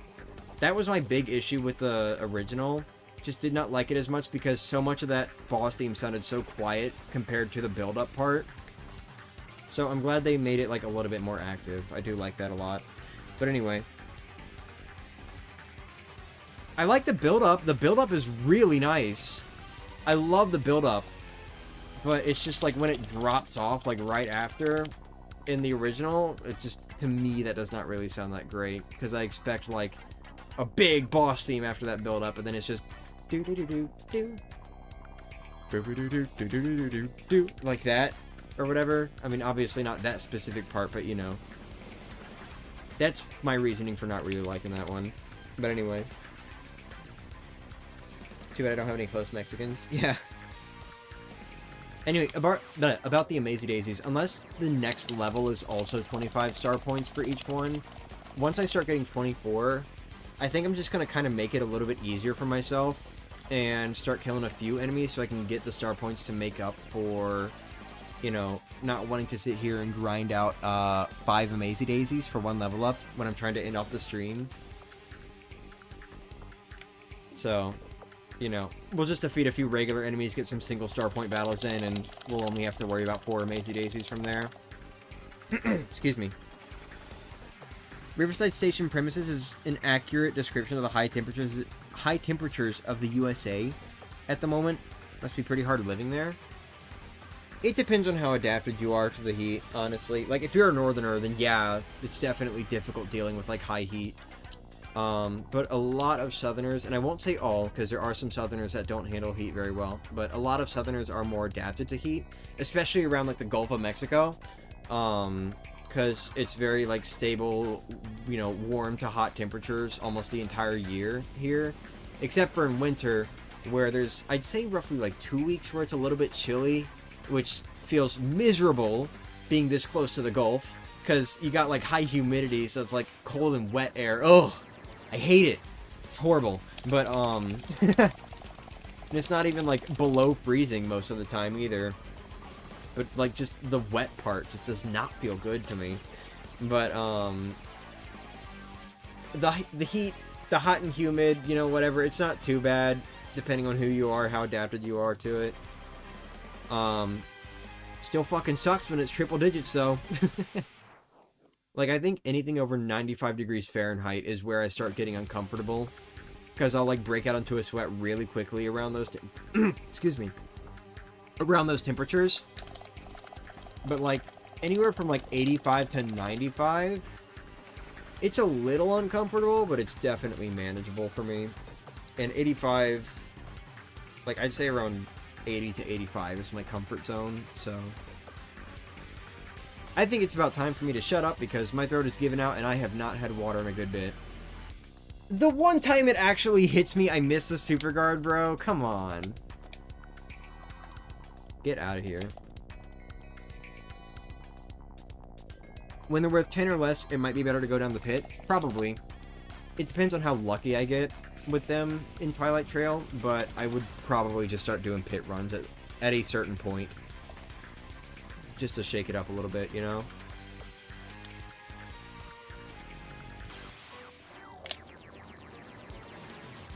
I'm still waiting for the moment whenever I get, like, a victory screen right as there's a victory moment in the music. Oh, well. Out of curiosity, have you gotten any badge drops? Nope. Maybe there's another one I'm not remembering from, like, I don't know, when I was in the pit or something, maybe. But the only badge drop I can distinctly remember getting is another item hog. So I have 2 item hogs. I cannot Maybe I got like a happy heart or something at some point. I don't know. I don't really remember getting any badge drops aside from a second item hog, which, thanks, real helpful. But, you know.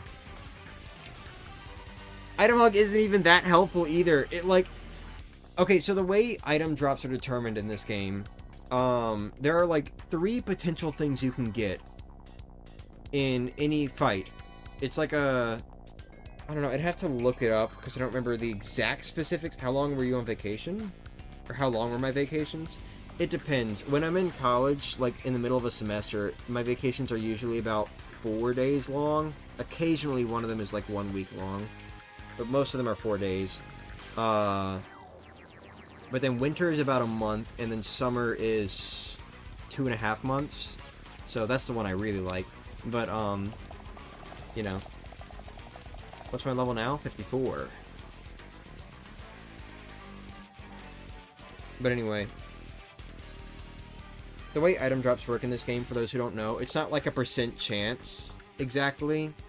There's, like, certain tables. So you have, like, no item drop, held item drop, or... I forget what the other one is called, but just, like, another type of item drop from the enemy. Or maybe it's just... No, maybe that's just, like, generic item drop or something. I don't know. But then among those, once one of those is selected, then you have, like, the percent chances of, like, an item being dropped. Not to mention, item badge only affects the first enemy, if I remember right. I'm not sure about that. Maybe? But, you know, item hog doesn't even, like, increase your chances. It just increases the chance... Or, it doesn't increase the direct chance of an item or anything. It just increases the chances for, like, held items or dropped items or whatever. So... You know. It's a little funny, honestly. There's Poshley Heights. But yeah. It's a little different in the remake, though. I don't know how item hog works in the remake exactly. But as far as enemies dropping items is concerned, it is now no longer the first enemy. In the 1000 Year Door remake, you can actually get item drops from any enemy in the battle. I have no idea if item hog affects that, though. I think item hog could still be the first enemy. Maybe. I'm not sure. In the original, though, yes, it was only the first enemy you could, like, even get items from. So, you know, little weird. How much longer am I going? Until I get to level 55. 55 will be my stopping point.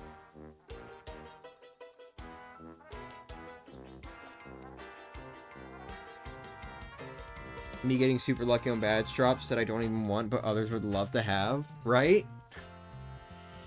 That's alright. Unfortunately, it wasn't a stream series, but I think I remember getting a few, like, lucky badge drops from enemies when I did my first completion run of 1000 Year Door, like the original. So how many star points did I get from that? Because I was not paying attention. The Amazy Daisy, I mean. Poshley Heights deserve to sound more expensive and fancy? Well, I think it does, doesn't it? I believe item hog affects the drop rates for all of them. Okay, okay. If you think it does, then, like, I'll trust that. Because I know how much time you spent grinding for, like, certain patches. If you want to hear another stylish jazz genre battle theme, try hearing Struggle 3 from... Radiata Stories? Am I level 54? Yeah, I'm level 54 right now. I'd be interested in hearing it. I like jazzy music a lot, honestly. You know. So, I'm living in a wonderful Mario music era right now. Okay, that was at least slightly more worth it, but, you know, I'm living in a wonderful Mario music era right now, since, like, Mario Kart, Mainline Mario, Paper Mario, like, so many Mario games just have jazzy music styles. Paper Mario has been kind of fading away from it a little bit. Like, I think Origami King used a lot of, like, electric guitars and stuff like that. But, just in general, I'm really loving the current era of music, because I love jazz music a lot. Thanks, Sticker Star. What even is, like, the first modern Mario game that used jazz music? Was it Sticker Star? I mean, I wouldn't exactly call that modern anymore, but, you know. That was 12 years ago?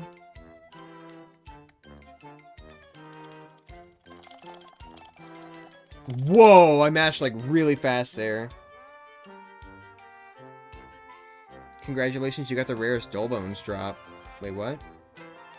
3D World came out in 2013. I don't know, I guess 3D World could have been the one that started it all. I know Sticker Star did it first, though. But, maybe 3D World was the one that, like, really kicked it in, since that's a mainline Mario.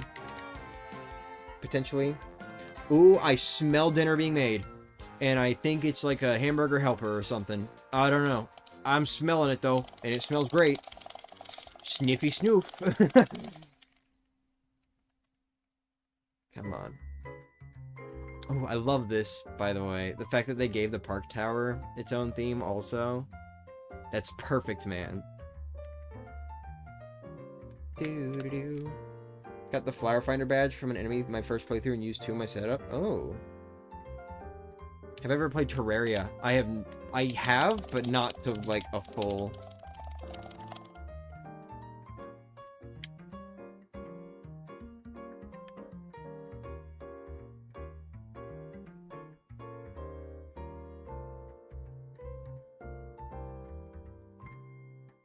The item hog? Did I even get it from a Dull Bones, though? I'm not sure if I did. Is there any other enemy that has item hog? I guess if it was, like, Dull Bones only, then yeah, at least I got that, but, you know. Given the existing Postulate Heights theme, a swing-type beat is very cultured for the hotel. Hell yeah. Swing music is really nice, too. You kind of get that a lot with jazz music. There's a lot of, like, swing rhythm in jazz music. Obviously, you know, not all jazz music, but, like, just in general. A lot of swing music there. Swing rhythm. I like that a lot, too. I like swing rhythm music. Alright, let's see how many star points I'm getting from this.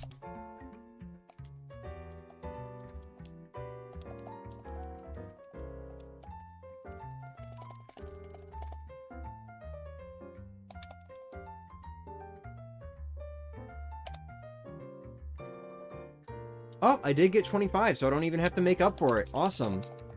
Alright, 2 more to go.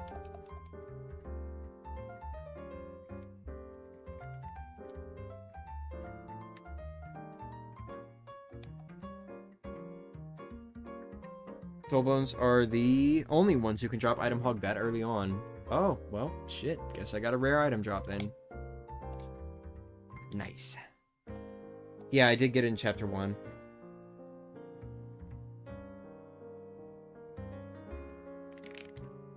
Anyway, to answer the question about Terraria, I have played it up to about the Wall of Flesh, but I never beat it. Never beat the Wall of Flesh, so I didn't get to advance into, like, hard mode or whatever. It is a fun little game, though. I'd be interested in playing it again someday. Like, giving it another go. I've got so much jazz and swing-type video game music on my favorites list that I might be able to make a playlist for it. Might take a whole day up to finalize such a list, though. Something I've been kind of procrastinating on for a long while, but would really love to do, is I want to download all of the soundtracks that I like to my computer and my phone and all that. Because right now, I've just got a bunch of disorganized tracks in my music folders. So, I would love to, like, really take the time to just download all that music. I think the reason I haven't is because, you know, it wouldn't even be that hard to do it. It's just the fact that, like, I wanted to just, you know, be cool about it, right? I just wanted to, like, make little album covers, kind of. Or something like that. I wanted to draw out, like, little album covers for each game to use whenever I, like, make my own little playlists on my phone and my computer and all that. But that requires time drawing, and I don't know if I want to do that. And on top of that, I don't know, like, can you assign a picture to, like, a specific track, or does it have to be an album? Because if you can assign a picture to a specific track, then I would actually... Did it pause again? I would actually probably make variations for, like, every chapter for the Paper Mario games. You know? Especially for Origami King and the Thousand Year Door. Maybe Color Splash also. Because those three games have so much music that I think it warrants having, you know, different, like, covers for each chapter. Hell, I'd probably just straight up make different albums for them, maybe. Maybe not. I don't know. Not sure.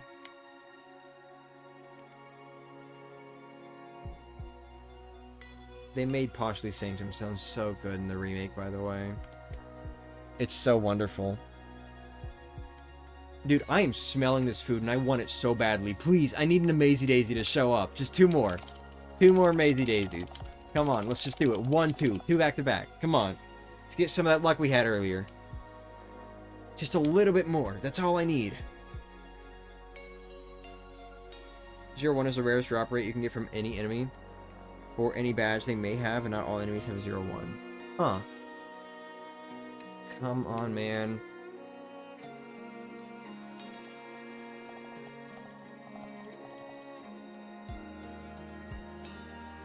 Yes, dude.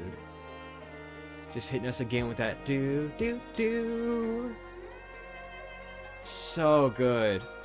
Especially with this being the resting place of the Garnet Star. Having the Crystal Star motif there is so fucking perfect, dude. It's so good. It's so good. That's probably one of my favorite things in any soundtrack, by the way, is when you just have like a repeated motif. Leitmotif, whatever. Like, you know, this game's do, or Origami King's, do. Or Color Splashes, do. I think I missed a few notes there. You know what I meant, though.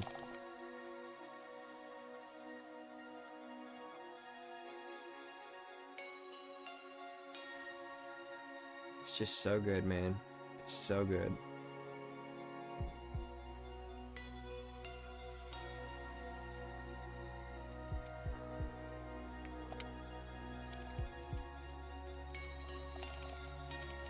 Even Super Paper Mario, actually, now that I'm thinking about it, it's got like the do.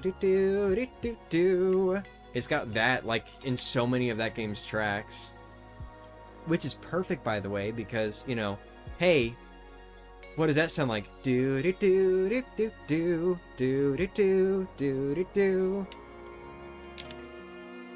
I'm telling you guys, Super Paper Mario is legitimately just Thousand Year Door Part 2. That's what I'm saying. That's why I want to do it next, honestly. I guess you could also say Paper Mario Part 3. But, you know, in general, Super Paper Mario is very much like the Thousand Year Door, more than any other game. And it's why I want to play it next, as far as Paper Mario Completion is concerned, because I want to give it, like, the proper time on this channel, you know? Anyway, ooh, here we go! One more Amazy Daisy, and then I can say, good night! Just one more.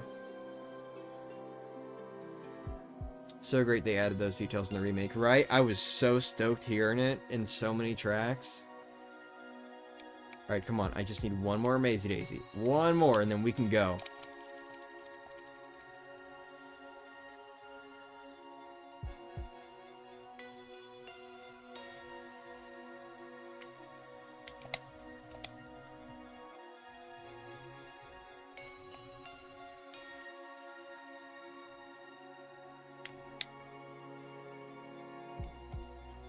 One more, one more. Come on, give it to me right now. Come on, come on, come on. Amazy Daisy, right now! Aw, that's a crazy. It's also a pity, but not a pity flower.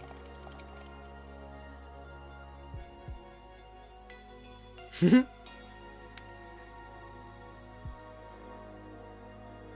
hope that if Paper Mario comes back with, like, this gameplay system with the badges and all that, that we can get some really interesting badges. You know, more along the kinds of badges you would see in Thousand Year Door. With, like, some being, you know, you get good thing, but bad thing has to happen also, or, you know, just like some badges that aren't even helpful at all, you know, like double pain. Or, you know, trade-off badges like unsimplifier or simplifier. I would really like those. I would really like a game that has badges and just has more of those. Because, like, Bug Fables, this is kind of what got me thinking about it. Bug Fables does have medals that are, like you're stronger when you have poison or something like that. So, you know, that's that game's insanely broken strats. You got poison strats. Something like that, anyway. Get yourself poisoned, get all charged up and angry because Kaboo died or whatever. Fuck him up with a beamerang or whatever. I don't know, man. I did not really, like, fully look into strats for that game and all that. A challenge mode that gives badges to enemies? That would be cool, too. Just enemies always having badges instead of, you know, sometimes they have them. Very, very rarely. I do like that badges are able to be held by enemies in this game and that it does affect them to some degree. Badges with purely negative effects just for challenge runs. Yes, I want more of that, honestly. It is genuinely a shame that we have not gotten that sort of thing in the Mario RPGs again.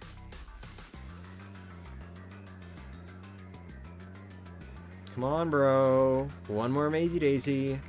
Hey, bro.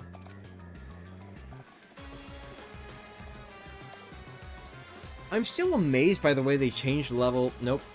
By the way they changed Double Pain's description, by the way, in the remake. Why did they just decide to add in... By the way... you'll take more damage if you have more of these equipped, and then literally not add any normal vanilla way to get more than one Double Pain. Why did they do that? I think that's something that should be patched out, honestly. But, you know, they're not going to do that. It's almost as if they were planning for it at some point. Like, to make, you know, to adjust the balance of the game a little bit more, you know, make certain badges be able to be obtained from enemies that weren't previously obtainable before, and all that stuff. Jumpman and Hammerman when combined. That, yeah, those two, I forgot about that. Disabled Mario runs. I still need to do one of those at some point. There are so many challenge runs for this game I've never done. I want to do it. Just like, every quarter of a year goes by, I got a new challenge run coming in for 1,000 Year Door. You know? Of course, that would require me to be going through it at, like, a decent pace. Not playing, like, once a week, but, you know.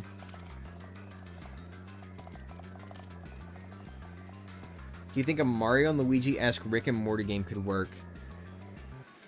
After seeing the trailer for the anime, I don't think they could do anything outside of the show. Sorry for the badge nerding out, by the way. No, you're good. You're good. Come on, bro. I just need one more.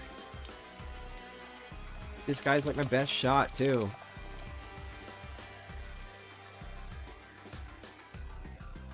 When separate, they're beneficial, yeah. But even still, like, there is, like, a downside to them. So they're more like a trade-off badge than anything.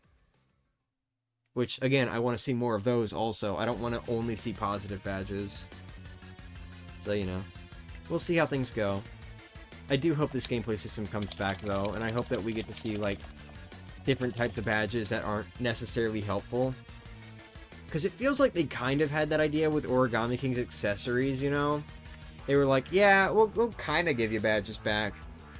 But then I don't think there are any of them that are actually a detriment to you unless you are going for, you know, the no accessories achievement. But that's not really fair. Like, that's, you know, that's kind of an artificial detriment. And that only really applies to completionists anyway, so, you know.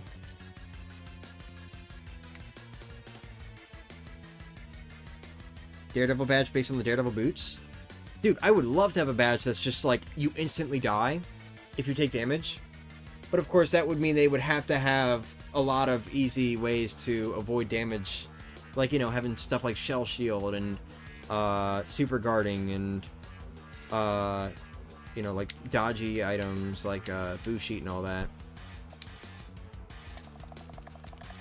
Dude, I just want one more Amazy Daisy. Please. Anti-challenge badge that makes Mario immortal and all-powerful. Oh, so the debug badge from the original 1000 Year Door that you can't even actually obtain normally. Instead of ×2, it's like it's like +3. Oh, yeah. Talking about the attack boost.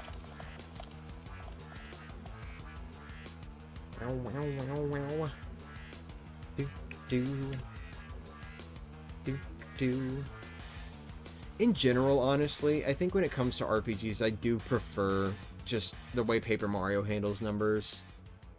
Being subtraction focused and, you know, like, attack buffs are based on addition instead of multiplication usually. Stuff like that. I think I generally prefer this system. It's way better. Especially for, like, strategy stuff. A PFD down type of charge. Ooh, that'd be interesting. Okay, you know what? Time to move on to the next enemy. I think this one's not going to give me what I'm looking for.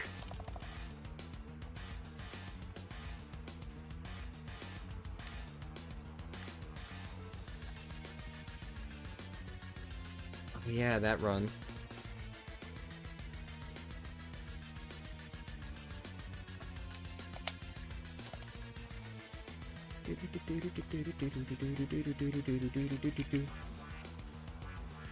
You know what's crazy? I could have ended this stream before my brother even walked in the door if I just got one more Amazy Daisy. He's been sitting in his van for like a while. That's why I've been so like pushing, trying to get this to happen. It's just not giving it to me now. Alright, come on. I need one more. Yo, what up? Give me one moment.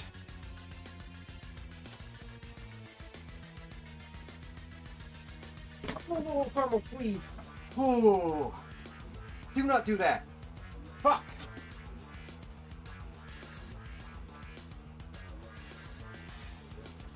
He jumped out in front of me right as I went to step over a box. So I had to slam down on the box. Sorry about that, but... Jesus Christ. Are they making Hamburger Helper out there, by the way?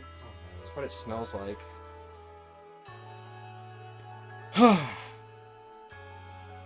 I'm sorry, Carmel. Huh? 6 o'clock. So I was trying to end off when I got to level 55, and this game is just refusing to give me one more Amazy Daisy.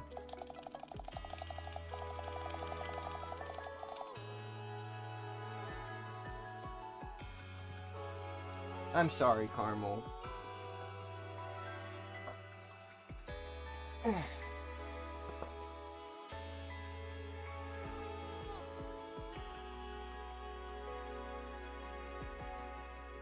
See what I mean? It's not giving me one.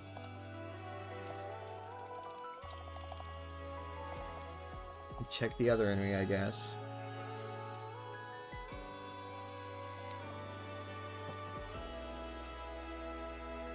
There we go. Imagine a badge that turns all the characters live action. Ha!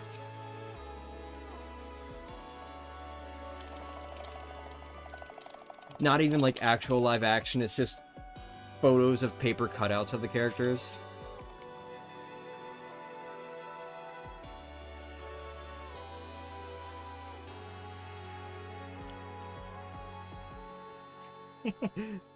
Hi. I'm sorry for scaring you, but you scared me too, so I think we're even.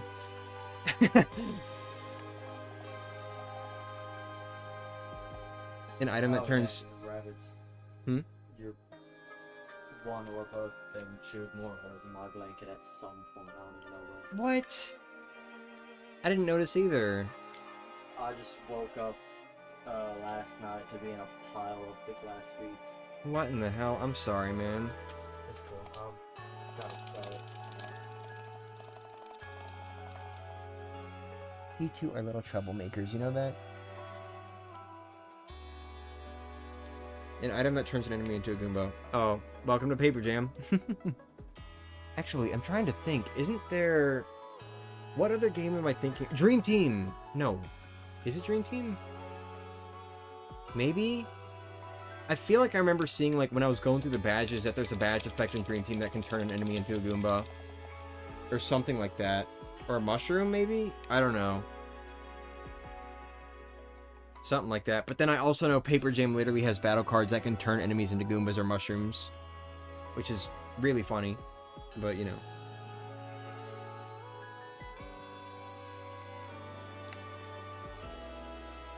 What did the rabbits do? Apparently they chewed through his blanket again.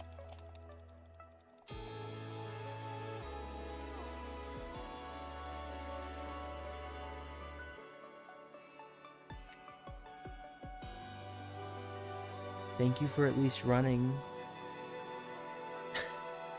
Thank you for running when I started screaming at you to move out of the way.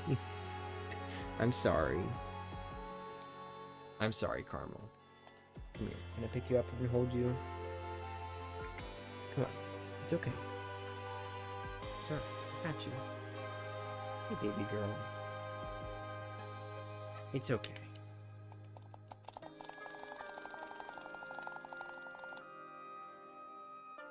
You haven't used your 2 charms? Give me my 2 charms. Oh, encountering another enemy and saying Amazy Daisy?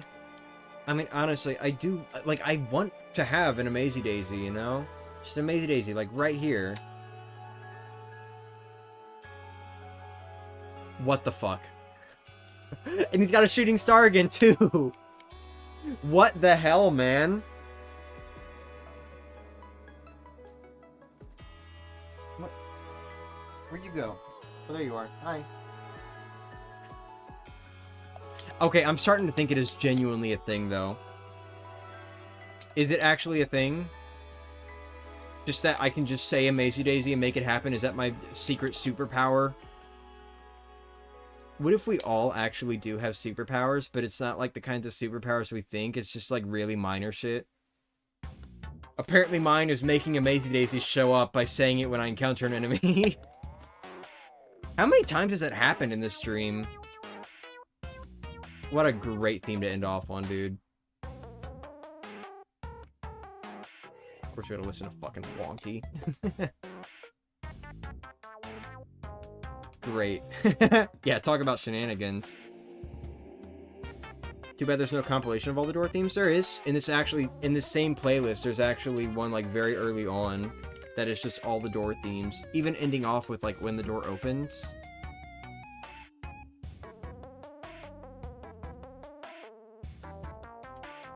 This is so fucking stupid, dude.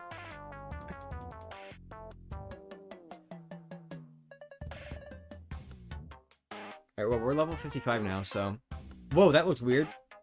Did I just see that weirdly? I think I just saw that weirdly. Hold on.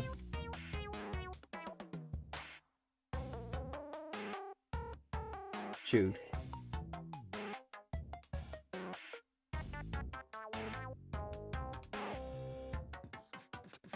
Hold on, I'm like watching my stream right now because it looked like that menu pulled up weird.